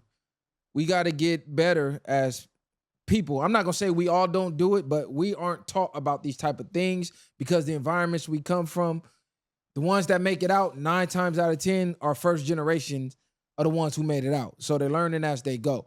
But we can use other people's mistakes and not have to make those same mistakes. We can learn. So when you do get up in the millions, first thing you should do is, hey, anything could happen at any point, and I don't want my family splitting up, breaking up, fighting over. Nope. Mom's getting this, pops get this, kids get this, sis get this. It's already taken care of. Right. Even my dying arrangements. Like my mom, she didn't want us having to, when I'm gone, this what I want. So we already had a checklist of what moms wanted at her request. So I think everybody should do that. Cause I even told my fam, my dying request, hey, something happened to me, XYZ. So you ain't even got to worry about it Now and let me try ask to. you this. You and feel me? Not that necessarily you don't have to go in details, but what made you want to have that conversation? Was it prior to your mom, or did you have this after your mom transitioned? Nah, this was before because I saw people going into debt and damn near going back into poverty, trying to put somebody in the ground. Yeah, because We all- funerals cost between $10,000 to $20,000. And I'm in my mind, why? Why? To go in a box to rot? No, it gotta be a better way, a smarter way to transition. And like I'm gone. So Yeah. my soul is back wherever it's going. My avatar, I don't give a fuck what happened to that after I'm gone. Because your legacy is already going to speak louder than what the body is once That's it's all not I'm functioning. saying, bro. We are spiritual beings having a human experience. And I just want to say one more thing too before we kind of get off top. This is where these conversations may sound corny, but this is where life insurance and living trust and assets and CD accounts, like things like this, these are stuff that we need to talk about before we even get to that situation where, because again, life is not promised to nobody. Tomorrow is not promised to no man. Get your stuff together, get your affairs in order as soon as you get anything going in your life. That's just what I'm saying. It's cool to have fun, it's cool to flex and all that, but make sure you take care of the business behind the scenes before somebody do it for you. Or some people thinking you trust, you putting it in their name, before you know it, they're not looking out for your kids. They're doing it for them. I just think a lot of people get caught up in the seriousness of they don't actually think about, like a lot of people don't really think on a day-to-day basis, like you gonna check out of here one day. For sure. Everybody. And most people don't think of that. It's easy to more so think about it in the hood, even though you could be desensitized, but you understand it's real and it happens. That's why a lot of young people, when we coming up in the streets, you don't expect to make the 21. You don't expect to make the 25 and shit like that unless some miracles happen. But outside of that, the average person is not necessarily thinking about checking out. So I think that's where people got to get equipped. And that would make you live a little different because once you realize what you only got a small moment to capitalize on it, how you want to spend that? You going to waste it, or you want to make good, beautiful experiences, or are you want to be somebody that was detrimental your whole motherfucking life? Man, the days are long, but the years fly by. I remember just not that long ago, me being 17, 18, 19, and thinking of cats my age that I am right now. I was like, man, them niggas, niggas damn near 40 years old, whoop-de whoop whoop whoop. Now you realize once you start and you keep living, you realize it goes by fast. You know what I'm saying? You got to enjoy it while you can, but then also it puts me in a situation where, like I said, you start seeing what's happening around you, what's going on, where, okay, now I need to start moving different. Let me start putting this in play because, again, if something was to happen, what's going to happen with my children? How are they going to live? If something was to happen to me today, how will my children live no longer that I can provide for them? Like you got to think, the next 100 years, we all going to be dead. Ain't nobody gonna know us. Within the next 150 to 200 years, unless you do something monumental in this world for your name to ring forever, you're going to be forgotten about and the world going to forget you ever existed. So live life like tomorrow is your last day, because it actually could be. Like bro just said, we don't think about checking out, but you can actually check out. Take risks. Take gamble. It's all risky anyways. Yes, gambling and risking failure is risky. It's scary. But you know being what's timid. you know what's more scary? Never taking a risk Man. and never taking a gamble. Because you know what that is? That is guaranteed failure. That's guaranteed failure. Can't make a shot without shooting. You can't make a shot without shooting. And I had wrote this down my Twitter. I got to start reading my tweets again. You will not create a new life living the same week repeated 52 times a year. Most people live the same exact week in and week out the entire year and expect different results. None of us are making it out alive. I'm sorry to tell you. The second you're born, you're living to die. We're actively dying the moment we're born because none of us know when we're going to go. We don't think about it that way. We think, oh, I'm living. No, you actually are dying as you age. So realistically, you better, hey, you like her, you better go holler at her. You want that job, you better go take that risk. Hey, listen, don't have too much pride. Like I like that story that Kevin Hart said when he saw Jeff Bezos in the room and his boy was like, nah, chill, bro. That's Jeff Bezos. You can't just go talk to him. He like, when the fuck I'm gonna ever see Jeff Bezos again, nigga? Sure. You tripping. Hey, Jeff, what's happening, bro? What's the worst he gonna say? I don't want to talk. You'll never know until you do, though. And remember you talked about rejection. You learned rejection from King of the Hill. The worst thing somebody can say is no. Shout out to Boomhauer. Exactly, bro. Boomhauer taught me how to talk to women, nigga. Hey, bro, Boomhauer had the coldest. Yeah, that was Cody had the coldest episode. Once you Yeah. realize you accept no for what it is, bro, you'll start understanding, like, you'll be fearless at that point. See, but a lot of things you start learning, you know, sometimes those no's just mean just not right now. That too. And sometimes we get set back to get set up for something better. Yep. So sometimes we just really being redirected. Now, this wasn't the energy I was sending you to. I'm sending you, I got something better for you, Bacon. You know what I mean? We thinking like, damn, I missed that opportunity or I missed this. And it's like, you move forward, then you look back and you be like, damn, that's why that happened. So sometimes we have to be aware of certain things in real time, but at the same time, the shit that you're doing today is for your future tomorrow. This is one thing all black parents need to be aware of. Your kids' friends group. Nolan Wells was an 18-year-old football player from Ocean Springs, Mississippi, who had a predominantly white friend group. He went out to party on the 4th of July with that white friend group and his white girlfriend, went to an island. All of his white friends and his white girlfriend returned.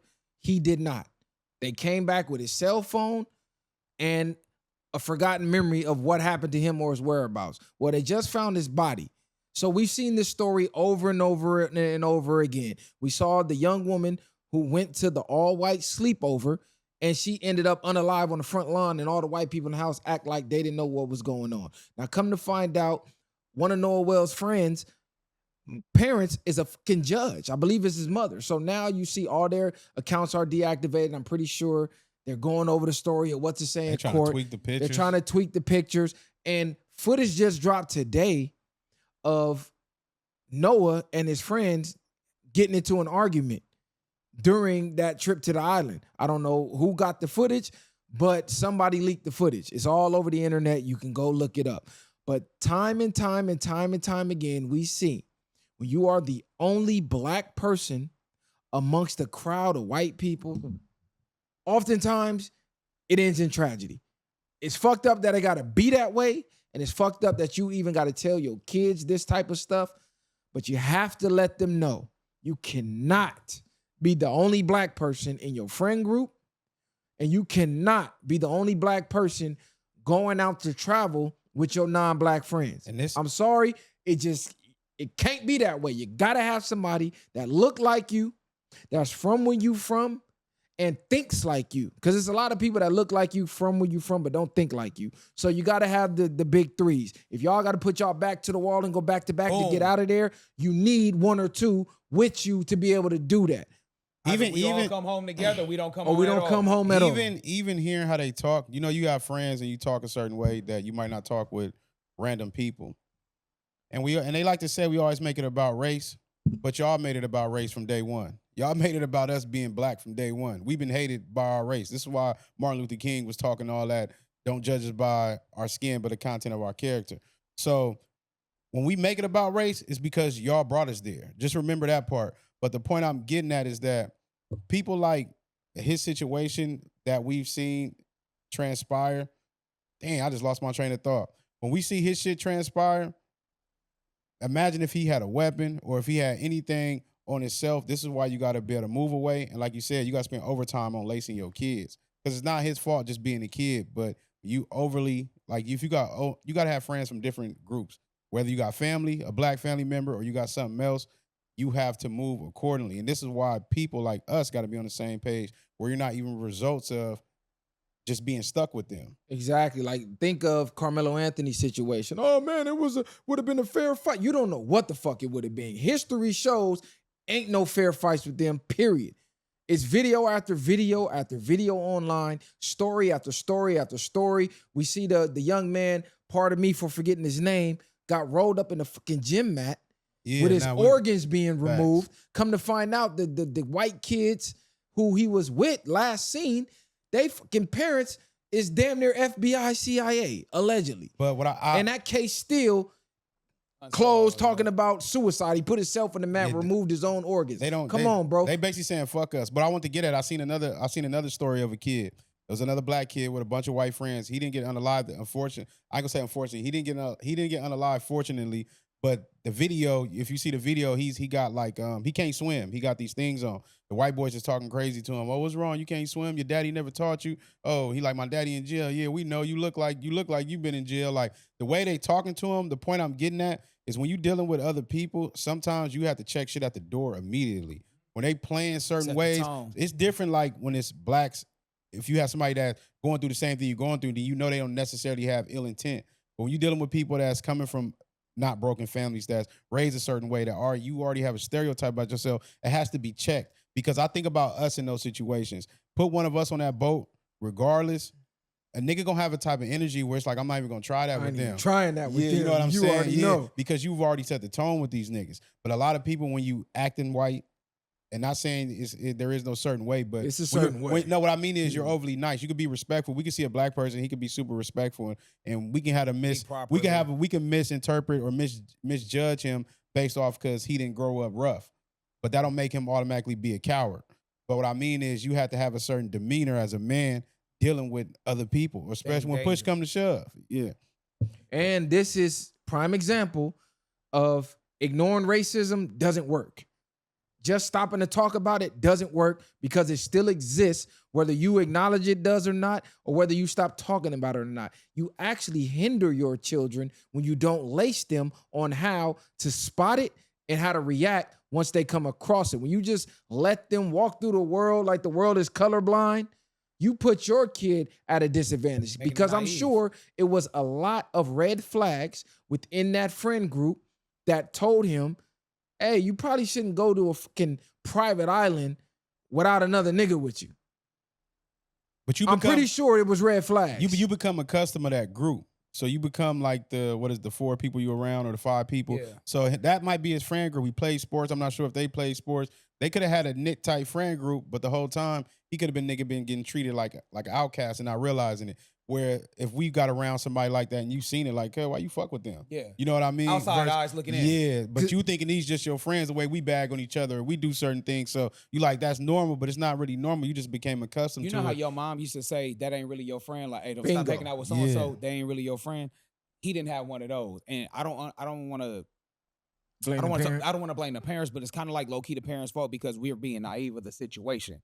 Again, you're going out with a whole non-black crowd and you're the only one there and you're out in the water. First of all, who else is all going? Time, date. I need the whole itinerary. And on top of that as well, the fact that my child did not return and all the rest of you guys did, and there's no excuse, off tops, bro, that's a justifiable crash out. But I'm glad you made that point because this is the point I'm about to make. The reason I had to take is because we have 0 answers. And if it's not adding up, it's something fishy going on. That's the only way I have to look at it. Because like you said, you come back with my son's phone and he not back, I don't want to hear nothing else. There is nothing else to talk about. Yeah, like and why they not booked? And not even at the fact that they're not booked. Why haven't they came out and gave no real validity, no statements, no clarity. What happened? Hey, we was on a boat. He fell off in the water, drowned. Anything. We know why, because their parents said, "Don't say nothing, because this going to court. We need the story." Or did they get it to the point of y'all got the job done? Yeah, we gonna take care of everything else. That was the plan, in my opinion, to get him out there and to do what they do. That was the plan. Some people even trying to say this retaliation for the Carmelo thing. Yeah, listen, my daughter, her school, predominantly white when she was in middle school. They go on this 8th grade trip every year, right? Sounds great. They go to different states, sometimes different countries. I think they were going to either New York and then Costa Rica or something along those lines. I went to the meeting. I looked around. Only black parent in the meeting. Sat there, smiled. Oh, yeah, we'll give me the paperwork. I'll overlook it. Told my daughter, fuck no. Ain't no way you leaving this state, this city, this country with that group, with them motherfucking counselors and them. That's out. That's not happening. I can't immediately get to you. You signed her death certificate if you I basically just said, do what y'all want to do to her. That's out, bro. So I put an end to that. My son, he got a mixed group of friends. He got white. He looked like the United Nations in his friend group, his group chat. But I done walked in on some of them group FaceTimes and heard some of them white kids saying some shit. And I'm waiting for my son's reaction, and he letting it rock. So when he get off the phone, I got to sit him down and lace him. Hey, check this out. I know them your friends, and I know you think they joking. You got to put an end to that at the door. You got to check that at the door. I know it seemed innocent, and you probably don't really understand right now. They using this type of language. It's going to escalate to these type of actions. So you got to check them and let them know that's zero tolerance.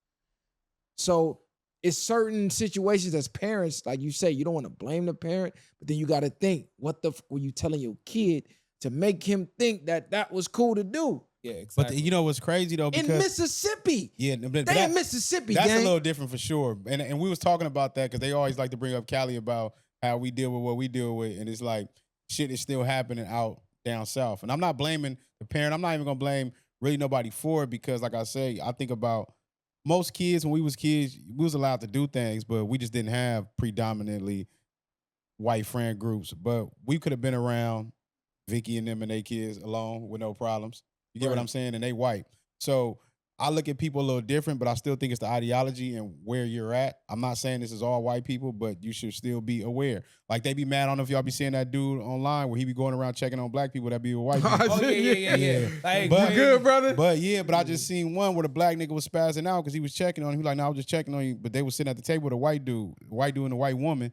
And the black nigga started going crazy on the black nigga. I seen that. And I'm like, damn, you going worse than the white dude going crazy about. And the dude like, nah, my daddy black as you. Like, but he still was going crazy. And I'm but just you like, saw how he had the black dude in check, grabbed him by his chin, said, sit down, doggy, sit. like type I'm shit. like, the Yeah. fuck? Like, and then Let's that see nigga what's went over going there and on. sat down like, oh, yeah, this nigga. He's showing out for the white one. That's what he's trying he to is, do. unless he was a punk. And, you know, they probably was together. Yeah, but it sounded like they had some backdoor shit going on. Basically, lace your kids.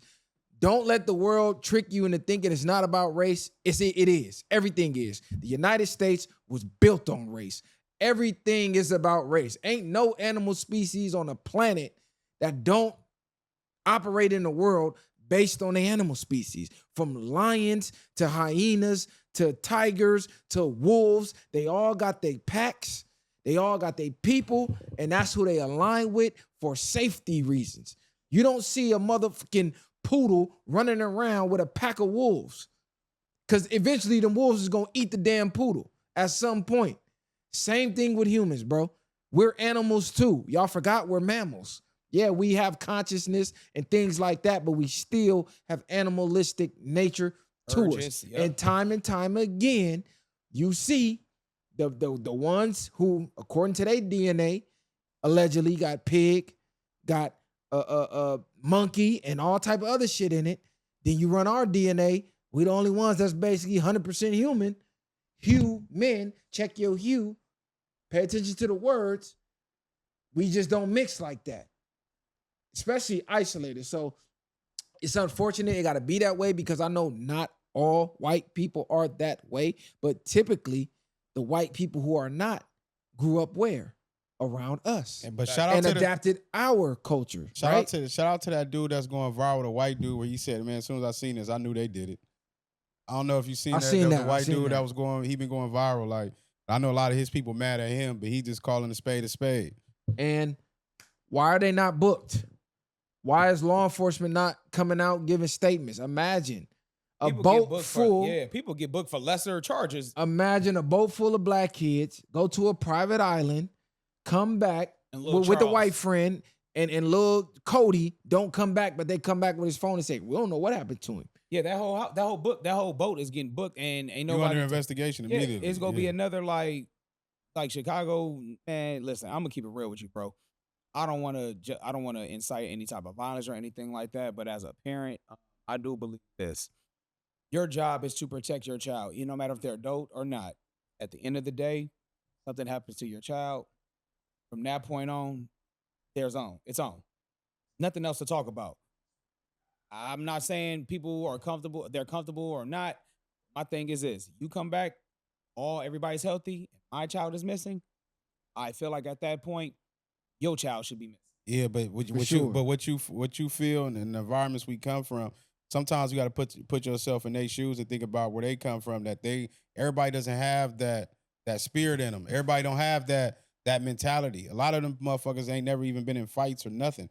So to think about taking it that far, then if they are, Well, I just say this, Messiah: if your child don't incite that fire or rage in you, what will? But how many people out here in these streets we know lost their children? How many parents that did something about that? It's not always that's the case. That's why I'm saying I'm not gonna blame her, because sometimes if you got a good kid, you're not gonna just deprive them of everything. Well, this is where and I don't know if she knew those kids either.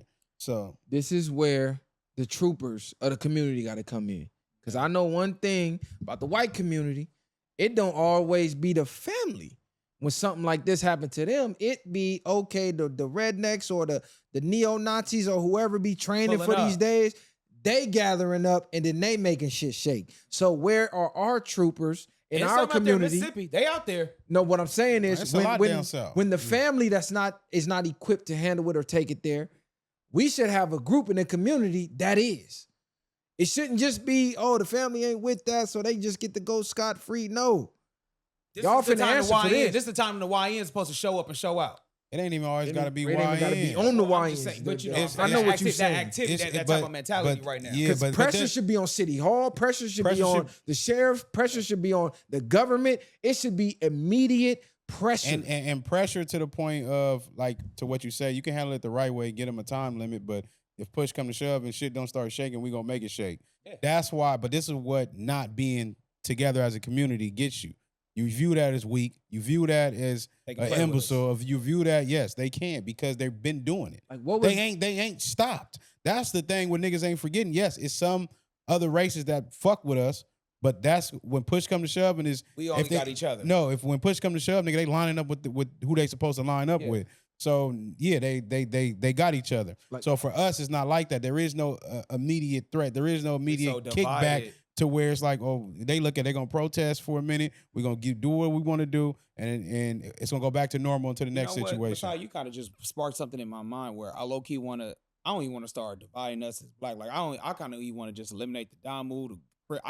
I just want to Black really flag, bro. Yeah, I'm really like, because now Black that you said flag. it, because now it's like your problem should be my problem. Even if I don't even know you that well, it still can affect me, because what makes you exempt from the situation? You dig what I'm saying? We exempt, but people don't look at it as it becomes a trickle effect. So something might happen over here, but eventually the same things that they're doing over here, come this way.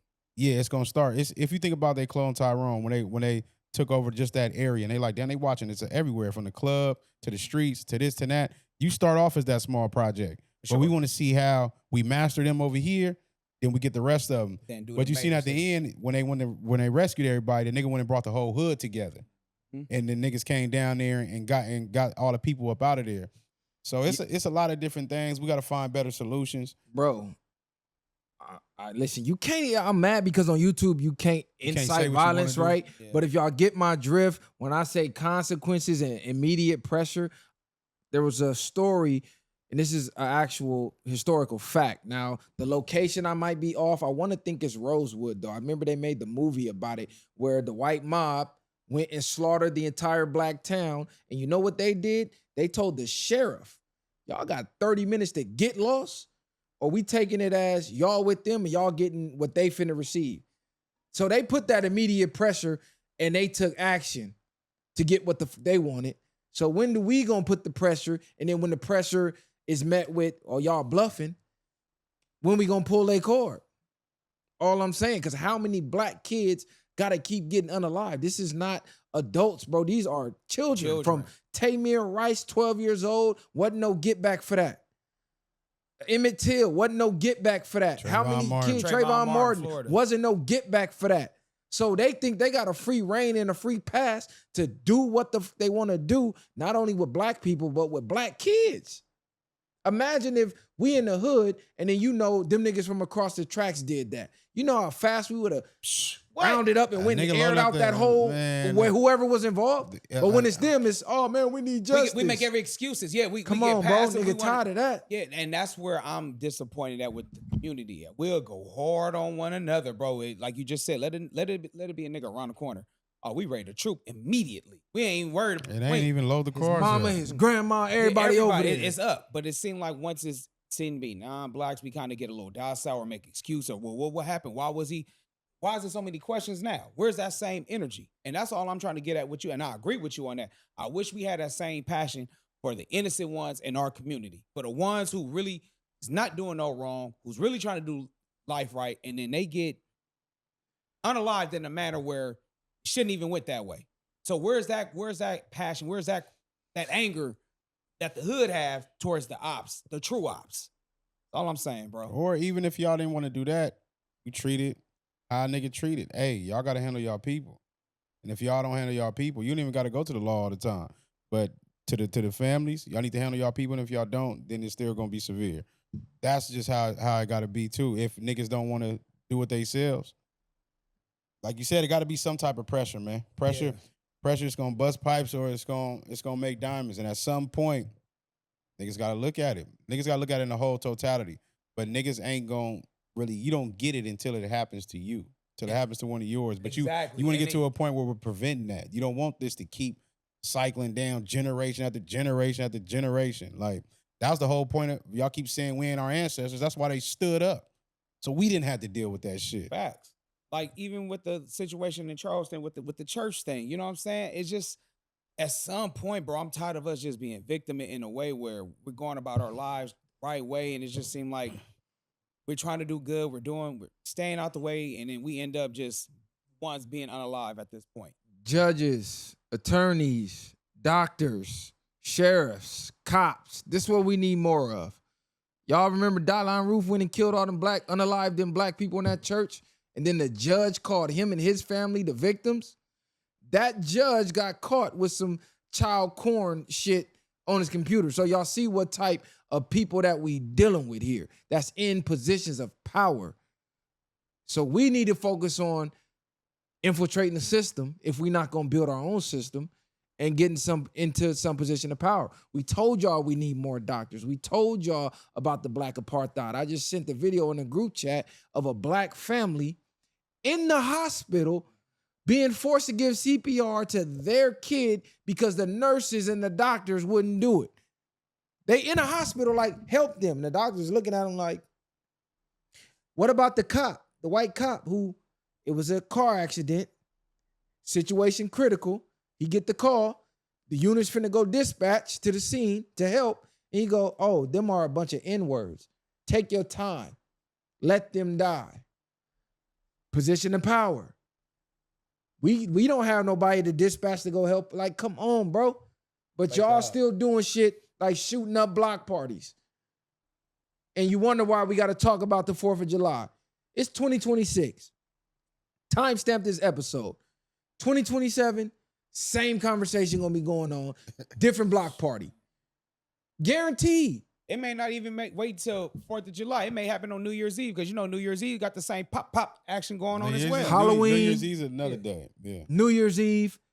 And Nostradamus, we could tell the future. It ain't even happened yet, but we telling you what's going to happen.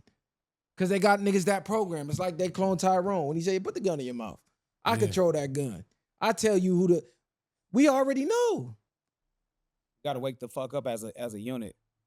Gotta wake up, man. But I ain't gonna keep preaching to y'all. I ain't preaching either. I'm just speaking. But it do make sense now when I do understand everything when they say you wanna knowledge is power, and if you want to hide information from us, keep it in the book. Niggas is not definitely gonna pick up a book. Niggas is not trying to get smarter, and I feel like that is a lot of what our problems is too, because we trauma based. We dealing with hella trauma, and we only have one way to view the world. We have no other way to see the world outside of your trauma and the streets. So once you get to those points of getting past that, dealing with your own self, facing yourself, and then facing the things that you deal with mentally, or even trying to sharpen yourself, then we can start to be viewed in different ways. The same way you say you've been in places where you like, well, I'm a tip or I'm gonna do X, Y, and Z because this is gonna affect us as a whole. Or you thought I wasn't gonna do that based off my stereotype. So, and that's having the each one teach one, each one reach one mindset, where my actions is gonna affect how the next person that look like me get treated. So I'm gonna act accordingly in this venue. So when you and your family come to the venue, y'all don't get stereotyped and get bad treatment or bad service. And we got to start thinking like that. Group economics. We got to start thinking like that. And even a nigga be more powerful, even if niggas is in their sections, and in your section, you're more, it's strength in numbers, regardless of, it ain't even got to be everybody, but not snaking your homies shouldn't have ever been cool.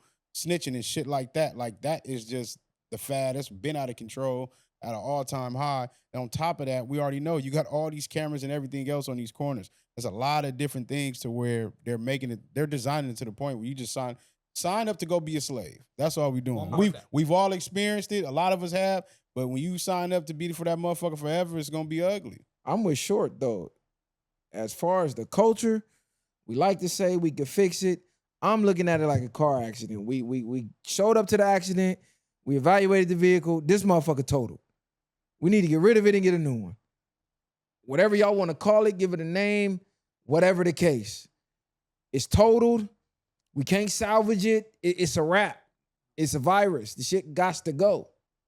Yeah, we either got to build in our own, like I said, black flag over here and leave the ones who don't want to grow and develop, leave them where they be, and then just kind of create your own like-minded group, man, and recycle black dollars. I was hoping you say that, give each other opportunity, support one another. That would help us. We would go spend so much money in another establishment, but with our own folks, it seemed like, oh man, no, that's some bullshit. Woo. But again, let's start helping one another out, create opportunities. When's the last time you put somebody on a job? When is the last time you tried to hire one of your own? You know what I'm saying?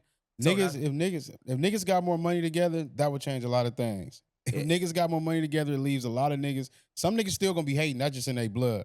But for the most part, if most niggas is getting money, that's gonna empower a lot of people to look at things and do things different. You experience things differently. You want to live life a little more. You ain't as hopeless. So it was like that was a key point. If we start getting real money together, you get them few people that's getting dollars and they want to stun on their homies every chance they get, versus like helping or leading to the lake. In a way, I'm promoting like segregation amongst us. Like the ones who really want to do better, let's just help us. The ones that's trying to promote, man. Like if you got a business, let's work with the people that's doing the business, man, amongst us, and just lead by that example. Then I'm assuming, I hope, I'm gonna give them a little grace. The ones who's not trying or who's not inspired, they see that and it's like, okay, let me try to get my shit together. Yeah, because even spend black dollars. Where do we go to spend black dollars with black businesses?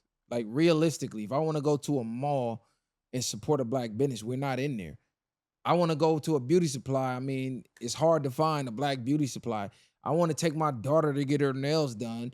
Where do I find a black nail shop? We doing the Asian boycott, and then they show their true colors about how they feel about you, which we already knew. But look at how they talked about us like dogs for refusing to spend our money with them. You know why? Because they were programmed into believing they own black people. Every race, every culture thinks they own the black dollar. And they think they have a right to the black dollar. And when we said something as simple as, we ain't putting up with that treatment no more, we taking our dollars elsewhere. Look how they talked about us. So from this point, do we start, I don't know, trying to build our own shit? Or do we wait till the heat dies off and go right back to the people who feel exactly that way? I feel like we gotta I feel like we got to discuss a lot of things, and that's why I say come back to knowledge too, because even the etiquettes of the black places. Sometimes a lot of black businesses, you will see a difference of when you come in and how we greet each other as black people, then you let somebody else from another ethnicity come in and they super nice, they super whatever. Just because you see a black person don't mean we got to be ghetto in an establishment. Yeah. Oh, you know what I mean? You might see somebody, what's up, cuz? Like, whoop whoop. It's different versus just, oh, you black, so you understand my lingo, versus just being respectful to every customer. But, I was going to say, but remember how we talked about how we dress and how we carry ourselves?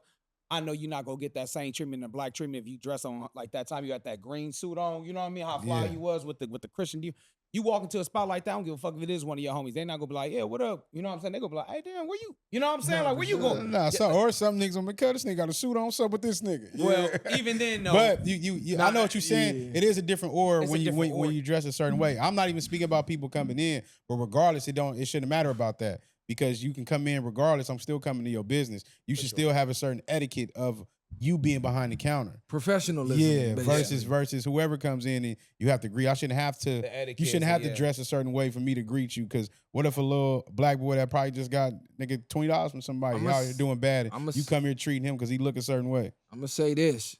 Some of these stereotypes come from a real place. Oh, they do. For sure. Black women in customer service. I'm sorry, it's not all of y'all, but god damn. I hate when I be calling and then I hear that ghetto. I'm like, you know she's black. Fucking God. I'm not gonna lie. I'd rather take that than sometimes the red dot Indian. Oh, I can't stand that. That accent is. I can't stand talking to somebody outside of America when I need help in America. All I'm saying is when I hear my people, I should get excited because I know I'm about to get help. Now, granted, I have talked to some and got hella help, especially they usually typically be from down south. But it's a few I'd have had to bitch and hang up on. And it's my fucking people because the bitch got a damn attitude. And that was a point that you just made. I was thinking about. I love when I get on the phone and I hear my people like, oh, I know they black. So I hope they know they voice, but I know, but not even that. But I'm gonna talk to them as if like I say, they're gonna talk to you as if you black. But I hate when I know they black and then you giving me more trouble than other people. That makes me mad. Like them securities at the damn hospital. We like, come on, cuz like you black, nigga. What the fuck is you doing? You doing more than they doing. Like, and that's why a nigga be like, nigga, there is no hope. That ain't. Hope for the hopeless. Hey, I got a question for y'all. Look, hey, check this out. I was talking to Masai before you came to the crib, right? And I was thinking to myself, this was a versus battle, or you had to pick one group. Who would you take? The Dog Pound or West Side Connection? Dog Pound. Yeah? Clean sweep, too. Damn, you. Dog Pound. Why, because they from Long Beach? Because Daz from Long Beach? Daz, corrupt. Period. West Side Connection, they got Ice Cube. Dub C and Mac 10 is not fucking with Daz and corrupt. Like, Daz is behind. And you still got to ask Snoop because he was. No, Snoop, that's like overkill. Yeah. I was just giving them the little homies. Like, Daz and corrupt. Come on, bro. Just that combo alone. Look up Dad's discography. Oh no, I got some of their hits right here. Like you go down to Dog Pound, you got What Would You Do, Doggy Dog World, Let's Play House. It's not close, bro. I dream about getting paid these days. Respect New York. You know what I'm saying? We Can Freak It by Corrupt. California. It's not close. But you got West Side Connection, you got Bow Down, you got Gangsters Make the World Go Round, you got West Warhol, you got Who Bangin'. I mean, you got some I mean, Gangsters, the Killers, and the Dope Dealers. You got some his shit, my nigga. Dog Pound. I don't know. West DPG. Listen, I'm gonna just. I'm not even naming everybody in it. They both went at it with the East Coast too, and they both held their own. DPG, clean sweep, smoking West Side Connection. Love Cube, love Ghetto Heisman. Mac 10 had hits. It's levels, bro. DPG is levels. I'm sorry. West Side Connection had some 90s. Hits, but I got DPG too. I think West Side Connection had bigger commercial hits than Dog Pound. No, think about it. You had Bow Down. You had there is some shit that low key went way more commercial than Dog Pound. No. Name a. I can't. Okay. Top of my head, but if I looked them up, was Cali as active? Was that? That's considered Dog Pound. That's Dog Pound. DPG. Yeah, that's DPG. You come on, bro. It's not even close. Let's bang. Let's bang. Cali is active. I don't know, man. I think that'd be a good one though, man. If they was to really kind of go hit for hit. I don't know if they'll taper off and do their singles or nothing like that, but As a group, I think they should have. It's time to retire versus after what Jada and them did. That was the coldest one to me ever. Like I don't think nobody can. Like that's the pinnacle. They should get it. They should get the this. Pretty Ricky they should get the fucking trophy. B2K one. I didn't watch it. Man, I already knew Pretty Ricky clean sweep. I can't remember one song from B2K. I knew one, Pretty Ricky one because song, I know. But that's the only song that. When I remember them, I remember You Got Served. For real. I forgot what song they had, but So speaking of verses, who y'all think of winning the verses? Usher or R. Kelly? And I really honestly think this will be closer than we think. We know sure. Kels wrote for everybody from Michael Jackson on down. Everybody. We know Kels got hits on hits on hits. But I really looked at Usher's discography. Usher got more, I believe he has more Grammys than R. Kelly. And he has damn near just about the same amount of hits. They both carried through the 90s. I think I got R. Kelly. His shit. I think his is more timeless. And Usher is great. Usher has been great. He got great music for sure. But I got Kels, man. I can't even front outside of when y'all take y'all stuff off of what he did outside his music, just music alone. R. Kelly was on a different stratosphere. I'm gonna say this. Remember how we were talking about staycations and stuff like that? So one of my favorite albums to bump from. Remember how we were talking about albums? Just let it ride. Man, let that confession album play. Don't touch it. That album goes hard. But it don't matter about that because we get to pick all they all I know, I get what you're saying. Mind you, they're only 10, I believe it's 10 to 15 songs. So it's not R. Kelly's entire discography because when we think of R. Kelly, we go, damn, R. Kelly got so many hits, his discography. Bro, you're picking the best 10 to 15. And I want to say Usher has bigger mainstream hits than R. Kelly. He got Yeah, Burn, Confessions, You Got It Bad, My Boo, Loving This Club, OMG, DJ Got Us Falling in Love, Nice and Slow, You Make Me Wanna, It's 7 o'clock on the dot, I'm in my drop top. Now start naming R. Kelly hits. I Believe I Can Fly, Bump and Grind, Ignition. We're not doing I Believe I Can Fly in the verses. That's one of his biggest hits. That's one of his biggest hits, bro. All right, okay, we're going, all right. You got Step in the Name of Love, Your Body's Calling, If I Could Turn Back the Hands of Time, Fiesta, I'm Your Angel, The World's Greatest, When a Woman's Fed Up. Usher has 9 number 1 singles on Billboard Hot 100. R. Kelly only has 3. R. Kelly got some hits, though, that's not necessarily mainstream that we all know. Like how we were talking about certain songs when they first come on, we just kind of like, I don't know, they go. I just think the verses will be closer I would love that. than y'all think. Because I'm telling y'all, when you think about Usher's smash hit records, his go a lot further than R. Kelly. Really think about it. Your Body's Calling Me, Bump and Grind. Kels got some. Okay, now put them up against the Usher songs, though. I understand what you're saying for hit, but I'm talking about it's just certain songs that just so undeniable that once you put it on, homie, we vibing. Okay, Your Body's Calling Me. Nice and Slow. Hey, I'm going with Your Body Calling Me. I'm going with Your Body Calling Me. I think my mind's telling me no. Like, hey, man, Kels. Hey, Kels. This is the remix to Ignition. Hopping fresh out the kitchen. Man, Kels. And Kels is a talented dude, bro. He is. I know he's talented. I know he wrote for everybody. I know his discography is long, but I'm just strictly talking 10-song hits. If we go 20 songs. He got songs with Jay-Z and y'all say I Believe I Can Fly, I Wish, I'm a Flirt. That was a banger. I'm a Flirt. I forgot about I'm a Flirt. That's a banger. Oh, nigga, Fucking You Tonight with Biggie. Yeah. Come on. Hey, nigga, he got. Man. I'm just saying. It's run different down off the songs. It's close. Usher is for sure. Usher for sure. They got a song together. Same Girl.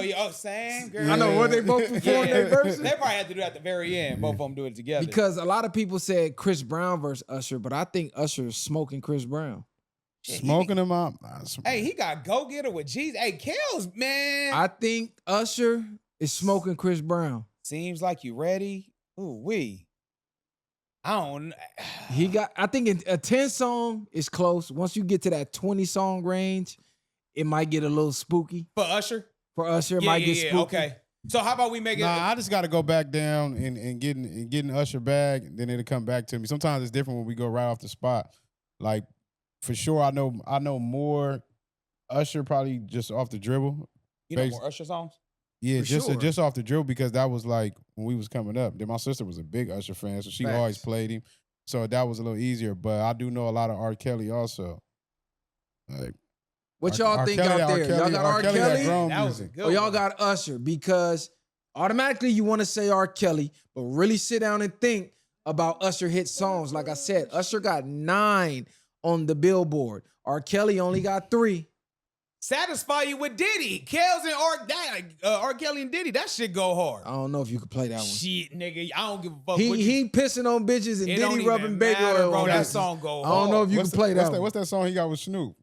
Um, I forget. Yeah, you know what I'm talking about? They made a video to it. It was like a song. Yeah. Damn. I think it was on a blue carpet treatment, if I'm not mistaken. It was.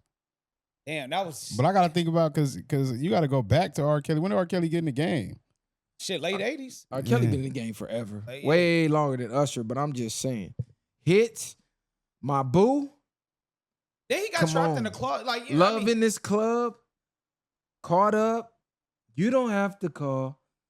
That You was a remind banger. me of a girl That was a banger. that I once knew.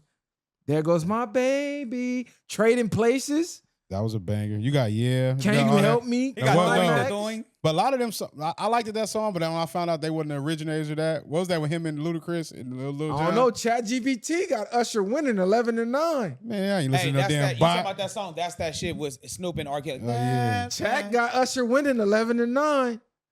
The Chocolate Factory. I forgot. Yeah, like you said, Step in the Name of nigga. If he do Step in, I'm gonna tell you this. If Kels do Step in the Name of Love, that right there is gonna win the 40 and I ain't gonna say 4. I say 50 and up club. That for sure. They gonna go crazy hearing that. No, he And I know has unbeatable songs, but so does Usher. Somebody's.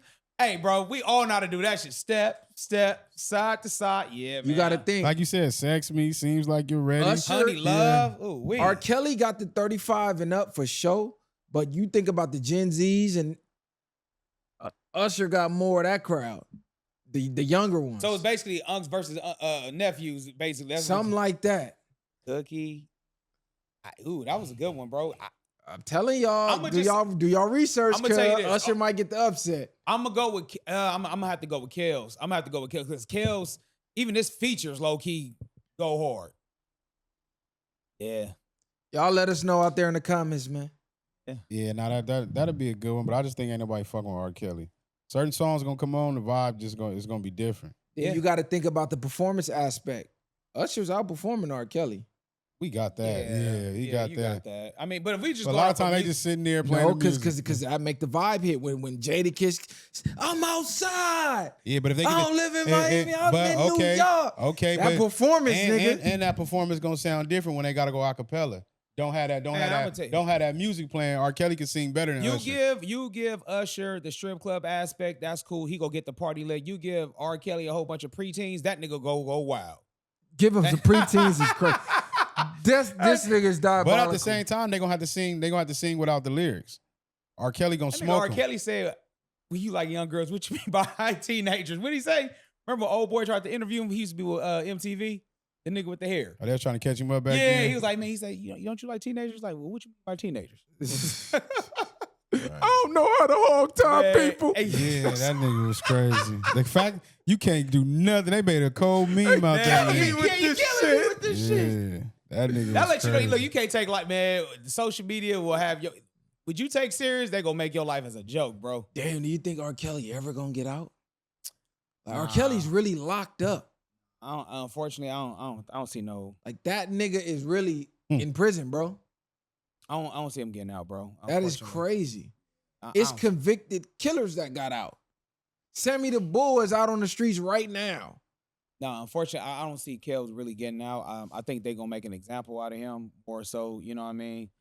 Unfortunately, they lock him up, throw away the key. I'm joking and shit, but they not letting that man. Too many documentaries and shit be known. The little Me Too chick, She'll probably do a whole nother documentary. Why is R. Kelly getting re-released? They'll probably come up with some more video. Why ain't evidence. none of the parents in jail? I think anything is possible with R. Kelly. I think it's something that either he know or some information he was not willing to give up or something had to go on, because if Diddy got time like he got and all these other people ain't really getting no time, there's something else going on with R. Diddy Kelly. wasn't fucking minors. I know that, but you see people all the time get less time for that, nigga. Like niggas get 6 years for fucking minors. These niggas rapists in jail all the time that don't get no real time. Them niggas get less than damn near everybody, nigga. I think what that boy took a fucking body on the side of a trash can and bust all in it and went home free. But then they hit him with the human The trafficking. little white though? boy. But then they had kills with the human trafficking for crossing the state line. That's where they tried. I don't know it's most charges, but even then it was like them women was willing to do certain things. I'm just saying it's worst case scenarios. I just think he has a track record, and Kel's probably got some type of contract or something where he off the shelf, because he was doing that for too long for them to barely come after him. But what what made did. me mad about what Kells though, not with Kells. What made me mad about the fake outrage with Kells is when that Surviving R. Kelly documentary came out. When there were grown women talking about they met him at like 20, 21 and trying to make it sound like they was victimized and like they didn't know no better. That was like, I'm not trying to victim shame or anything like that. They but wasn't I felt victims. Like, yeah, because it was volunteers. Like, exactly, bro. And I just felt like y'all just wanted to be seen and be on TV because like you're an adult now. Like I'm just saying, why ain't none of the parents who were selling their kids in jail? Now, I agree with you. If Kelly guilty of fucking their daughters, they got to be guilty of bringing their daughters to him too. Prostituting them. Yeah, exactly. Pimping their daughters. He thinking he never getting caught because the parents cool. He done made a deal with them. What? R. Kelly stopped paying that money. What outside like maybe of Ali or something like that? What artists did R. Kelly ever like bring out to the forefront to have a superstar? You know what I'm saying? You know how Dr. Dre got a whole team of, but you got Snoop, Game, Eminem, 50. You know what I'm saying? Who has R. Kelly ever brought out? He was a superstar. He was it. No, but what I'm saying is for him to be a songwriter or a producer, you know what I'm saying? All this Nah, he was like a ghostwriter. He wasn't necessarily bringing people out. He was, hey, R. Kelly, I need a hit. I need a layup. Here go a hit. I'm saying I'm not managing you or no shit like that. But if his songs was hitting that, look, you can find a singer on the streets anywhere that can sing well. Has he ever discovered an artist like, hey, look, I'm a ghostwriter for you. You're going to be my artist. I'm going to put you out. I don't need to do that when I'm already in the industry full of people that's going to give me loot. When you need a hit from Beyonce to Michael Jackson, call the hitman. Unlimited hits. Neo, I understand that. But I'm just saying is this, bro. This is one in another conversation where we want people to do things that we think they should be doing. No, what I'm saying, no. Nigga, I'm not trying to discover shit. Yeah, that's basically what I was getting at with Kendrick earlier. Then it is because you like, nigga, I don't even know how we went that way. I'm saying that because the fathers that were bringing their kids to R. Kelly, they were trying to make their kids get discovered. That's what I'm trying to say. That was the whole. They was bringing them girls to try to get a bag out of them. No, I get what you're saying, but in their mind, this is R. Kelly, the biggest in the game. If you just need to get up under him. Get up under him, you're gonna take off. They're not even looking at has he have anybody take. They don't even. That's all I'm saying. Not even that. But then it's like, can you even really sing? He might know you can't even sing, or you don't even got what it takes. You just don't got the it factor, or they don't care. Tripping. Yeah, my daughter gonna be the first one to take off. Or even if I didn't even know that's what they was using as an excuse to get over there with him. Like he was the going to excuse create was a song. they knew that nigga liked the little girls, and they chose to be like, you got to take one for the team, and hopefully you blow up. They was blinded by the money. They thought, go through R. Kelly, my daughter finna blow up, and I don't gotta work no more. So I'm finna sell your ass, so I don't gotta work. That's what the fuck was going on. R. Kelly was selling pipe dreams the same way a lot of these motherfucking celebrities he called himself the pie popper. He was selling pipe dreams, all right. Yeah, he's the pie popper. Yeah, that's what I'm saying, literally. Whoa. The pie pipe of the R&B, man. He let you know. I can't believe they got that Aaliyah shit and kept that under the rug. That was crazy. Well, because unfortunately at They that didn't care time, back it was then. a little more acceptable. See, And but we make excuses for them when them niggas was pedophiles then. they were. But again, that's when it was kind of like, okay, she's 16. She Nah, it was wrong. No, you right saying that, but now you got more than just the community that know, or just the people that in the know. Nigga, now it's social media. That shit going worldwide with the shit. Like if R. Kelly wasn't going worldwide, they wouldn't have cared about that again. They probably would have been in the newspaper for a second, and he would have got off. The same way, like when you see the football players like Ray Rice before he got fully kicked out the NFL, he really only got suspended once the video came out. we can't even do nothing to protect you no more. Like once think- certain things came out and it got worldwide, it's just too big. Nigga, you gotta go. I think if that tape of R. Kelly would have came out with that minor during the age of social media, I think he would have been cooked at that moment. He would have been hell cooked. yeah, with Twitter. You know how many With Twitter, reactions and all that? Man, he would have been cooked, nigga. Yeah, I think R. Kelly was just pressing his luck for so long playing the game of I'm gonna keep doing what I'm doing. He got that feeling of being untouchable. Like, okay, I've been riding this wave for so long, ain't nothing happened now. It's gonna keep going the same way. Even Yeah, 'cause even then, realistically, he's an idiot because no matter how people looked at it, you could have got somebody that was of age. That still was want young. nobody of age. I know. You wanted, regardless if you had somebody 17, then you could have went 18, 19. R. And Kelly, you would have been good. He got a thrill or technically- some mental shit going on where you Well, just that's because he was touched as a child, and that's what he was trying to say. I ain't don't trying to even get care that about out all that. there. I'm Yeah. saying as a grown man, nigga, you have some type of mental illness where you're purposely going after them younger ones. it's Nigga. like a power dynamic, but yeah. technically he's not a pedophile. He's attracted to teens, like 14 and 19. I think they call it ebophilia or some shit like that. Pedophile was like infants. Yeah. Pedophiles is it's yeah. the Epstein Island shit. But in Right. the black community, if it's anything under 18, You we under the just same call you a boat, pedophile. nigga. You Yeah. we ain't putting you on one side of the fence and they Yeah, not. yeah, we're we not- just you call you a going over pedophile. Yeah, there, we're not nigga. being specific with the term. We're just like, Yeah. look, bro, you stay away. You'll tell your daughters, hey, stay No, away. because from if that. you would do that, you would do that. Just for the audience though, just know No, we for know sure. our shit too. Pedophiles Yeah. is you like 6, 5-year-old weird shit. Yeah, no. Ebophilia, they like the teenagers, still kind of weird shit, but hey, that's the term. It is. I just think R. Kelly he pressed his luck and it ran out. I felt like for him, he dodged the bullet by social media not being out. And being A lot of prevalent. these niggas I dodge got a bullets. different question for y'all. This was like something out of short one of your bags. Go ahead. If you got $60 million, I think I asked you this, but you had to live out a movie for a year, what movie would it be? Now you never asked me this. Oh, I didn't ask If y'all I- that? wait, Yeah. Say it again, repeat it. Say it. If you got $60 million, but 6 or 60? no, 60 million. If you got $60 million, but you had to live out a movie for a year, what would it be? I'm gonna say mine's first. At first, I had to think about this. Then I'm gonna say mine's would be How High. Like you got to live out a movie. For $60 million, live out a movie. You got to be a character out the movie for You a gotta year? you gotta live. Or the Yeah. script. So if you say if you choose Boys in the Hood, you have to live out that movie for a year. You got to be Trey for a year or Doughboy. Somebody, yeah. I'm gonna try to go with an easy. I'm trying to go with like a That's kid what I'm movie. trying to think. No, I'm I thought trying about to that think at of some fun first. shit. Yeah, I'm I'm trying- like, but all the movies I was thinking about, I'm like, damn, it's some bullshit. But most of the movies that we like, we giving bullshit. Yeah, endings. that's why I'm trying to go with like an innocent, I'm trying to go with like the innocent movie I can think of. Like, I'm gonna be honest. I'm gonna go Craig and Friday because that was niggas anyway. right. Yeah, Niggas that was a growing up good one. anyway. Like Yeah. nigga, what? That's regular. You got the homie Smokey, always in some bullshit, Yeah. getting high. You out You here know what? chasing ass. boom, loving basketball.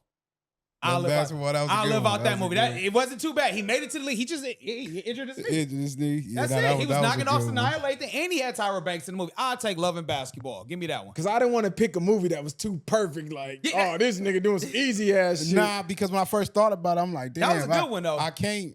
The first things I think about is my favorite movies, the Paid in Fools, Yeah, the, exactly. all that type of stuff. I'm thinking at the ending, like, nah, nigga ain't finna speak that up. Like, I'm like, what movie I really I'm like that I surprised can he do didn't say that? Scarface. Want to be Tony Montana ass nigga. Nah, hell nah. But yeah, I would live out How High. Man, let me know in y'all comments, what movie would y'all live out if y'all got paid for it for 1 year? Cause I was gonna say Richie Rich. The white kid The who had all white the money. kid, Yeah. yeah. Was that a movie? I thought it was a TV show. No, it was Macaulay Culkin. Okay. It was, yeah. I don't remember the whole entire movie as a whole. That's why I couldn't even think of it. I was more so thinking just movies I know from beginning to end of what happened. Like, okay. Okay, let me ask y'all this thing, right? Because we always talk about culture classics, and Oh, there's white culture classics as well. okay. So, what is your white culture classic movie? I got many. Like I told y'all before, I'm gonna go different categories. I like Heat. I like Tombstone. Pick one, nigga. Well, I'm gonna go with Tombstone. White. Because I got a lot I can go with them. Is it like a cult movie or it can be a big block? I'm not even gonna say that's It could be either. I can't go with Tombstone because Tombstone is like a old Western, and I don't think that's a culture classic for people. So for me, I couldn't go Scarface. Or do they count? Scarface ain't white. So what is he? like Colombian or some shit. Scarface ain't no damn Colombian. No, you talking about Al Pacino? Al Pacino's not he was white. Cuban. Yeah, Cuban, some shit like that. I Cuban mean, or Colombian, one of them. Is you counting what they are in the movie, That's what I'm or are talking they about. what they no, are in real life? it's just a white movie with white actors, but it's a classic to niggas. I'm gonna go with Heat. Heat. But a lot of movies I like classics. People don't watch. I'm gonna say mine. Two, I kind of got it's coin flip. Gladiator, I love that movie, and Terminator 2 with Arnold Schwarzenegger with the liquid dude. That movie was always dope to me. How he was chasing the nigga in the cop car and all that. I give you Terminator. I ain't giving you Gladiator. Why not? I don't think Gladiator like a culture classic. What I don't you think mean? everybody. So, seen dude, what Gladiator. about Back to the Future? What you mean? Back to the Future, I give you that. Time out. That clip on that movie from Gladiator was on Jay-Z album. Are you not entertained? Are you not entertained? That's a classic line. That's a classic line, but I don't get what think you're everybody's saying. seen Like, that shit. but if you bring it up, niggas ain't finna be like, Yeah, like it's Gladiator. Like no, I'll give you mine. Maximus, nigga. What? Nah, hell Ah, nah. y'all tripping, nigga. That's a good I love Gladiator. Stand By Me is mine. Fine. Stand By Me. 4 white kids go out on a mission to go find a dead body, walking down the train tracks. They got the older brother that's trying to beat him to the body, chasing him with the knife, and that's a classic, nigga. You know how many times I done watched that as a kid? I was gonna say that or Sandlot, but Yeah, I'm no, I going was Stand By gonna Me. say because I wasn't even thinking of those. Like I Stand wasn't By thinking Me. of kid movies, I guess. So I was thinking From more the older. sound, from the music that was in the movie to the acting to the that's just To a the culture narrating. classic. Your kids could watch it. You could watch it with your kid. You forget they even white. That it was just phenomenal, top to bottom. As a grown adult right now, I can sit down and watch Stand By Me. So do we count? Even though West Name had black people in it, do we count Little Rascals? Do we? Or you can't count Little that? Rascals was funny. I used to You love that count- movie. Yeah, You can that count. was- You you can can count count- Little Rascals Buckwheat. Yeah, but Y'all didn't know yeah. they used to call this nigga Buckwheat. It was one person, my Mexican homie too, because I had a long hair. I used to always They call wonder this why he nigga did that. That Buckwheat. was my guy though. Shout out to Ruben. Yo, Ruben, I forgot cut name. Yeah. Well, I hey, think- let me ask y'all this then. What is y'all favorite? What is a movie? Let me ask y'all this. What is a movie that you enjoyed that most of the world probably be like, oh, that movie was trash? I can't think of too That's much. a tough one. Like a Rotten, you know how Rotten Tomatoes will give it a low score, but to you, like, no, I actually enjoyed this movie. That's tough. That's I something gotta think. I would need a list for that. Yeah. I would need a gotta list. see what Rotten Tomatoes rank low that I really like, because there has been movies where they said was trash, but I never listened to them. I go watch for myself. What I is just can't think of it. Let me ask y'all this. What is a movie y'all know line by line by memorization? Friday for sure. I used to know Home Alone line for line. Child's Play, the first one and the first second one. Okay. I used to know line for line. I used to know a gang of movies. All about the Benjamins. All about Oh, the yeah. Benjamin. I know the movie Temptation, the what, you know, David Ruffin. I knew that movie for line at the time. That shit was one of my favorite little music movies. Yeah, Paid in they Full. asked me, I'm cooked. Paid Yeah, in Full. I knew Paid in Full I know line for Boys in the line. Hood. I know Menace to Society for sure. Menace line Society, for line. yeah, Menace Society was good. That was my shit.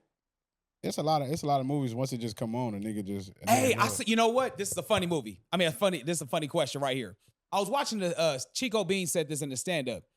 What was one of your favorite sex scenes in a movie, but in a regular movie, or something that you found sexual in a movie? What you So mean? prime example for me, mine was Players Club when Trixie had that Ronnie had that black legging outfit on. She didn't really do too much, but to me, that was sexy as fuck. You count that as a sex scene? I don't necessarily need a sex scene, but something that you'd be like, damn, okay. Yeah, I ain't got no players favorite sex scenes. I ain't gonna Nigga, lie. look at that shit all different Yeah, now. that shit weird now. Like, this shit weird. No, I'm I talking ain't about got no favorite sex scenes. Now, I you ain't can gonna ask lie. you asked who played like one of the hottest roles. Or Hottest Roll or something like Like, that. Yeah, because- like, Players Club was up there. Players Club for sure. Players I Club always was thought, up there. let me ask you this, And I'm trying Ronnie to or think. Diamond? Who's better to you? Diamond. You like Diamond? Back then, Diamond, but now look at them now. Neither one is actually really bad. Lisa Ray still look better than her. Lisa Ray looked better than her, but at that time, for the movie, I was more on Team Ron. I thought Ronnie was bad. I'm saying Yeah, I though, like the Lisa Lisa Ray, Ray. if we put her out here now, Oh, she was it'd be regular as a motherfucker. Oh, Lisa Ray? Diamond, I'm saying, like, go to any gym, you find a bitch better than Diamond today. But back then, she was like, oh my Laura God. Her face card was A1 though. She was pretty. Lisa I'm Ray. just saying the level of women have went up so Well, much. But then there was no BBL or like I get it. That was Do- all Do natural we right count there. that No, I natural get it. without all the lip fillers? All she had nose maybe job? just a weave and maybe some Google makeup. Buffy body. You remember how Oh, yeah. big her fucking ass That's was? when you regular first seen her? now. Buffy the one opened Regular. the, she opened the door for that shit. But it's regular. Her ass not even that big when you look at it now. It was decent, but it wasn't. Back like, then, it was J-Lo, crazy. J-Lo ass is so overrated. Yeah, J-Lo ass I overrated. can't say it was overrated because she got her ass smaller. Like she got shit removed. Nah, but Even at when her it was like biggest, big, yeah, it wasn't like to regular. me. It She wasn't was like hot, J-Lo. But shout out to J-Lo. The only but one I think who really like ass was crazy then and now, probably like Cherokee. oh yeah. Cherokee ass was crazy back then. It's still to be crazy now. When your hands meet, that nigga was loving that This shit. nigga Nigga, what was the purpose you watching Cherokee, nigga? You wasn't watching that shit. Hey, Pinky or Cherokee, nigga. Team, Damn, that's elite. Hey, put it like this: in your That's elite. teenage years, it was like Kobe or Jordan. God damn, Nigga, I Team know, that's Pinky elite. or Team Cherokee. That's elite, nigga. Because when Pinky hit the scene, she was different. Pinky had that little fucking. Because she was fun. Her booty cheeks had that motherfucking sunscreen. Like it's like she had a different tan on the shit. I don't know. She was fun size. She was. Pinky was. was. I she did was like that hair though. disgusting. Said what? She was freak. She was disgusting. She was fucking Motherfucker bitches was. too. Nah, they was. Yeah, she was fucking bitches. Yeah. I hated Jada Fire for sure.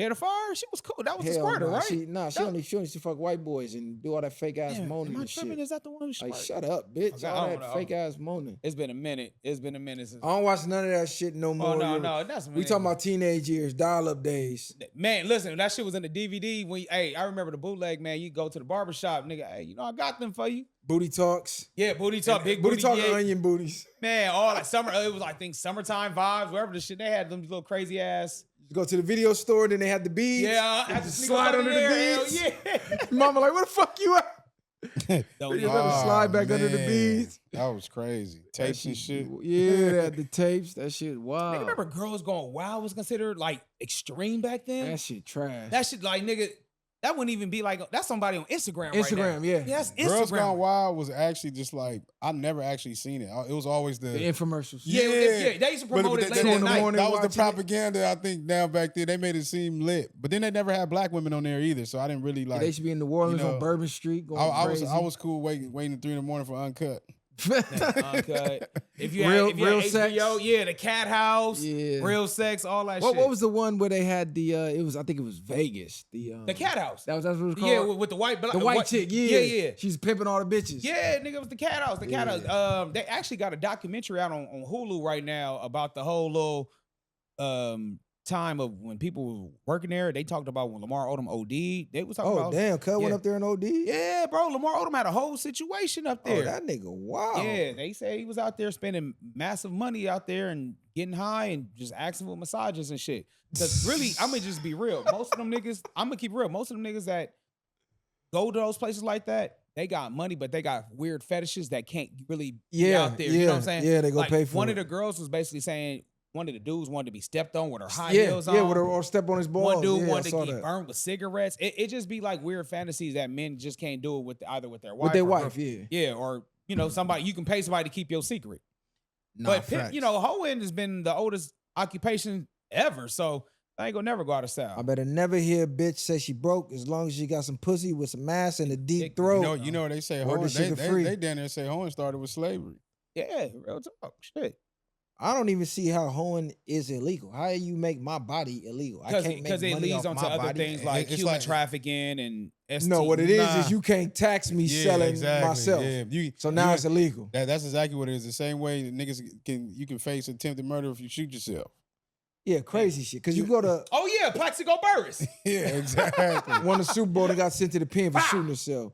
That's Because crazy. when you go to other countries, nigga, prostitution be legal. Yeah.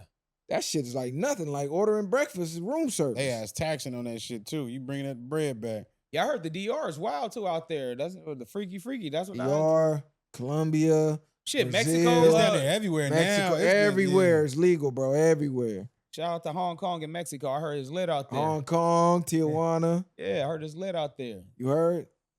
I ain't never been. That nigga said I I heard. ain't never been. Hey, it's wild because going out the country and paying for some coochie is like normal.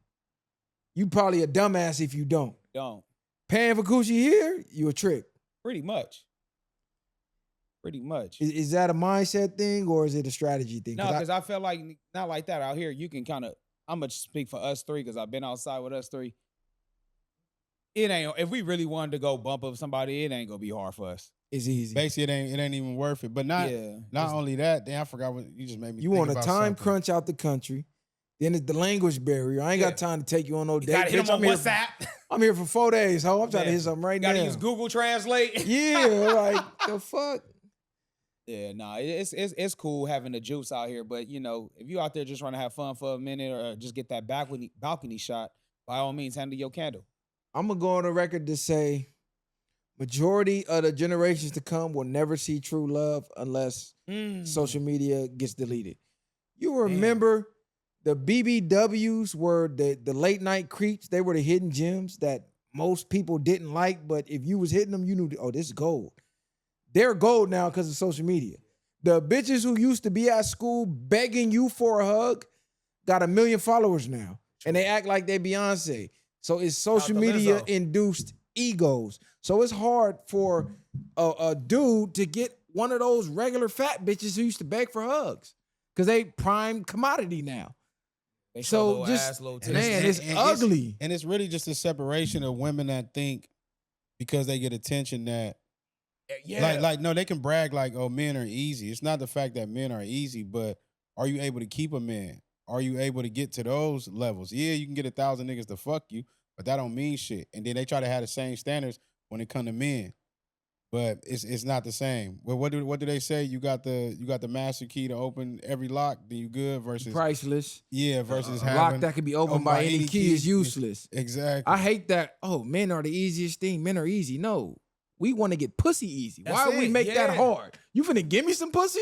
Cool. Hoes are fun. We love hoes. They just hoes. But get that ring and see how hard that is. Man, it's the difference between fucking with you and then fucking with you. You get what I'm saying? A nigga fuck with you, you know what I'm saying, for that nut and all that shit. Then after that, once I get that post-nut clarity, bitch, fuck is you, what you want? Nigga, like. I don't even want to see you. Yeah, like real talk. You go that way, I go this way.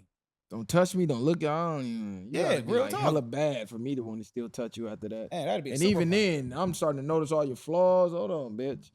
Your left nostril a little bigger than the right. Like, what's going on? Not even that shit, nigga. Why your sheets and your pillowcase don't match? I just little weird shit like that started like. I don't know, bro. I wish, nigga, if men had post nut clarity all the time, we'll be so disciplined. What you be it's about? Just the average woman ego is so inflated because they don't understand. All these dudes just want to fuck. And you have access to more than you used to have just walking down the street. For sure. So now your ego is just out of control. So every woman thinks she a dime. You know how hard it is to find true, actual love right now? Damn near impossible. But I also think it's like you try to skip the steps of what you got to go through, or you grow through things together. Like most people that's in long relationships, it's not that they don't have problems. They're growing through those problems. Nowadays, people so quick to run away from it and just go to the next. But you're not realizing the detrimental stuff you're doing to your spirit. And then when you have that, no man is going to want to connect with you because he can't connect with you beyond that. Women want to say, are you paying my bill? They want to go straight to the relationship qualities of you fucking with them.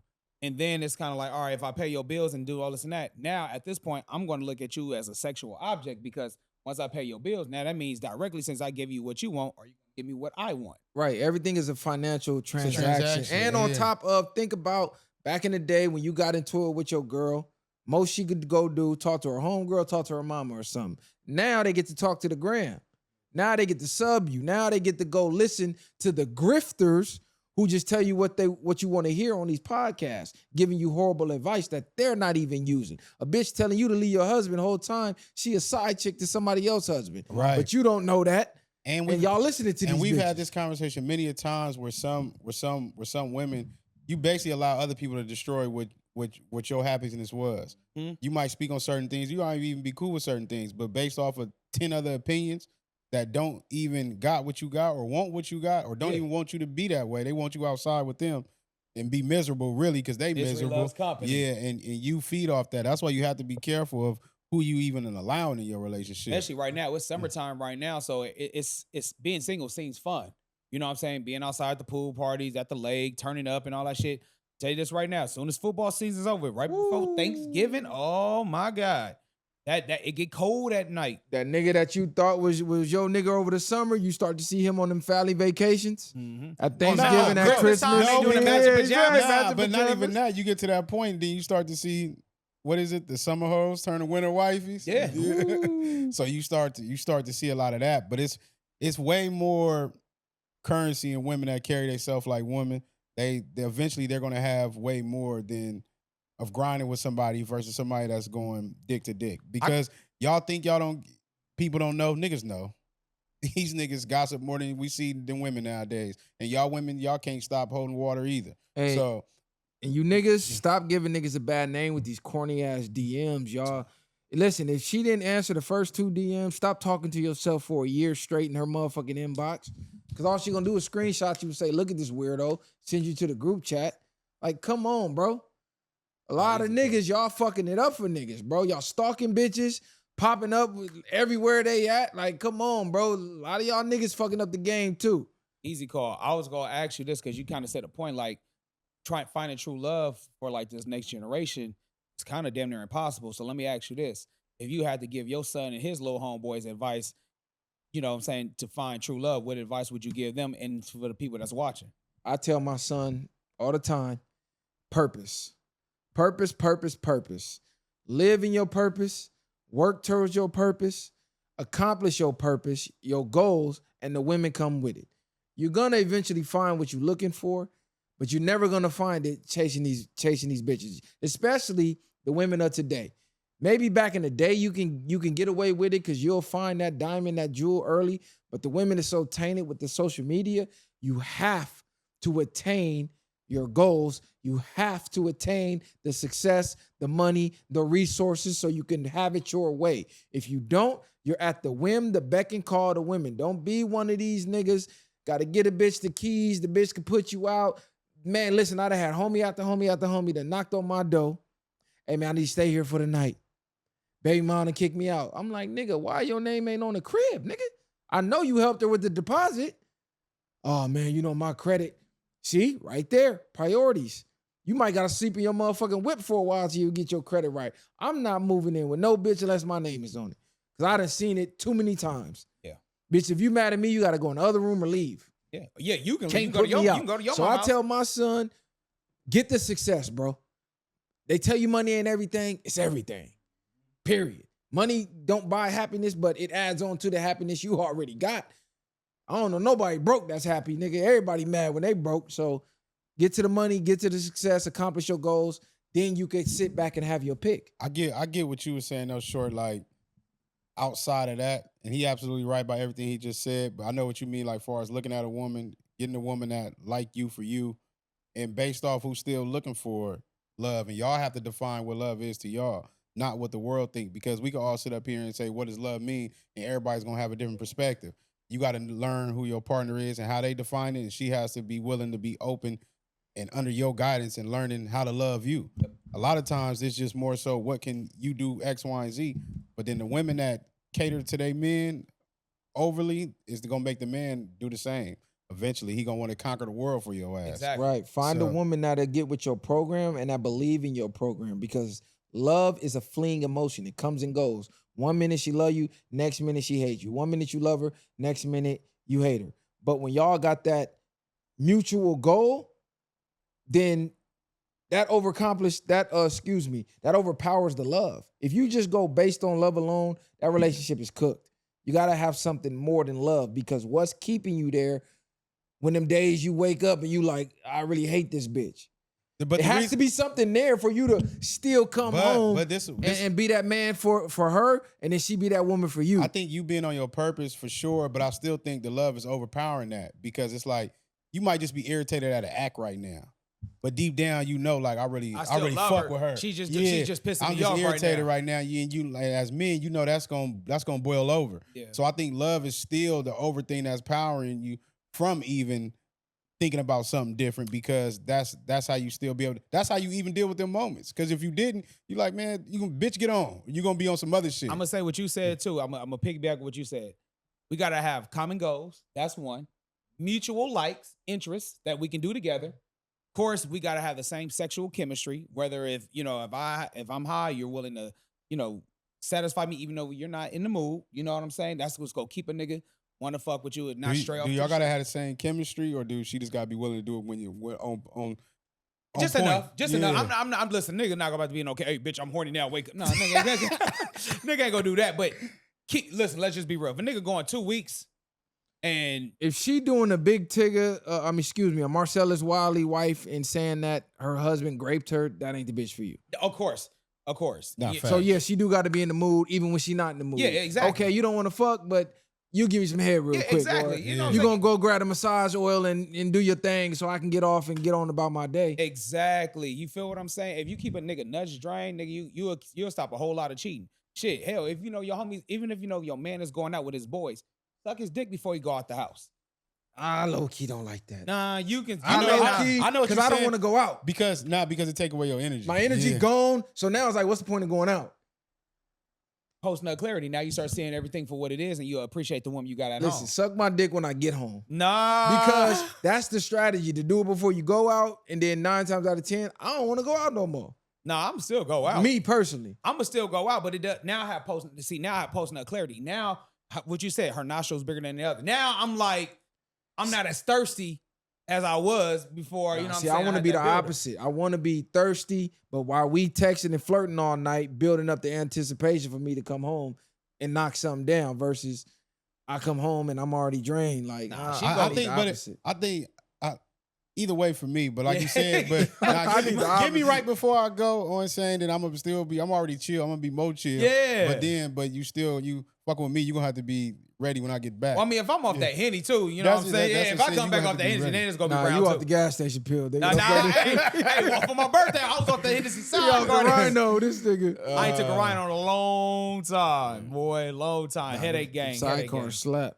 Yeah, Sidecars. but even then, just sometimes you should be ready. And a lot of times women don't hesitate to be the one progressing to your man. Like, don't let your man be the nigga always Having to make the move. Yeah, I like when a bitch exactly. make the move Yeah, sometimes. yeah. And then this will make you Yeah. go more crazy. Oh, Right. bitch, you trying to get hit? Yeah, Right. nigga, If go we only in. fucking Yeah. every time I make the move, You like- that Nah, ain't yeah, the yeah, bitch nah, for The me. No, point no, I no, want no. to get at is men need to feel needed too. If Exactly. y'all don't understand that. This how you know you got the soulmate. When you got to tell her no.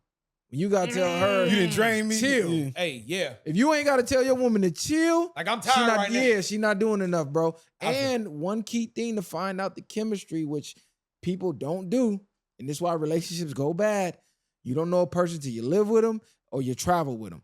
9 times out of 10, travel before you move in with them. Because she might be cool when you could leave when things get heated. She might be cool when you see her every now and then, because every time you see her, y'all done had enough space and absence for Yeah, you to time miss to miss her. each other. right? Yeah. Go on a trip. I'm telling you, go out the state, go out the country, stay in a hotel room together, because you're gonna see certain habits that, She don't clean up behind herself. yeah, Like, now it- man, I'm telling you, Yeah, it's little even things homies, nigga, you find out new shit about your homies when you travel with them.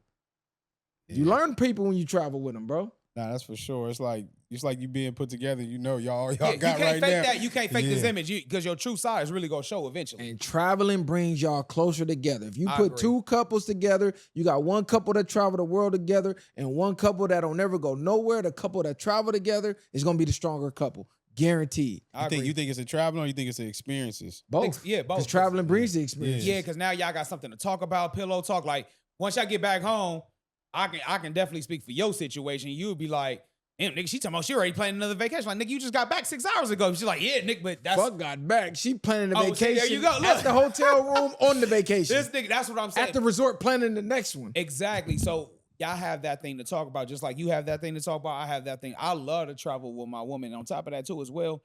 When you do it, you know what I'm saying? You can experience different, you know what I'm saying, situations, different Bingo. sceneries, you know what I'm saying? And shit, let's just be real. If you get caught, you don't know these motherfuckers. You know what I mean? They looking and shit, nigga. We ain't gonna never see these people again in life. This how I know chicks who be like, I need a girl trip. They don't really fuck with their man like that. Because when you locked in on that travel Oh, tip, yeah, they don't hit the you side. want to experience the new things with your spouse. How could you want to go to a new country, experience a new culture, new food without your spouse? Facts. That makes no sense. He's like, babe, this shit fire. Here, taste this. And y'all trading plates. All this dopamine is kicking. Exactly. You come onto You the want to do hotel that room with just a bitch? But like, then you come back and be like, oh yeah, this was cracking, and I'm gonna tell you about it. yeah, like that shit weird. No, I want to go through the pictures together while we in bed. Oh, babe, remember this? You remember that? Yeah, that shit was crazy when you seen that. Exactly. And we bricked up, ready to knock you, you know what I'm saying, knock you down like we was back on vacation. You know what I mean? Because like shit, all the excitement we had. Nah, facts. Man. So yeah, y'all share, like, subscribe to the channel, like the video, hype the video. We flooding the algorithm on y'all, man. For the rest of the motherfucking year, man. We turning up. Viral way, we back in this thing, man. They trying to silence the real, but we here to wake the sheep that sleep. We leading the way. Shout out to Tinfoil Hat Gang. I have not forgot about y'all. I'm gonna get at y'all on the live because the algorithm, they fucking with the tinfoil. Man, they playing baseball game, man. Too many strikes, we gonna be out. Man, we playing dodgeball right now, ducking the YouTube strikes and analytics. So bear with me. I ain't forgot about y'all. It's a lot going on. Trump said he scratched putting Rosa Parks on the $20 bill. Knew that wasn't never going to happen. I thought it was Harry Tubman. Oh, Harry Tubman. Who did I just say? Rosa Parks. Oh, yeah, Rosa Parks. She was one of them. Bro tired. Look. Give him a go. It don't even matter. That's mix it up. We knew that wasn't going to happen. Shout out to everybody that's watching us, that support us, that fuck with us. We fuck with y'all. But at the same time, drop anything in the comments as far as anything that we missed, that we might not see. We ain't seeing everything. Topics y'all want us to discuss, whether it's real life shit or just the celebrity, you know. But other than that, man, viral way or no way. Oh, ladies, stay out them phones and stop running off with men phones. Shout out to Tigger, man. I'm glad old girl recorded you so she couldn't lie and say you beat her up. And I heard she just caught charges for kidnapping them kids. So shout out to Big Tigger, because y'all was trying to drag him through the media. And voila, video evidence come out of women doing things that men have been saying for decades that they do. She went through his phone, saw whatever she saw. The man tried to leave.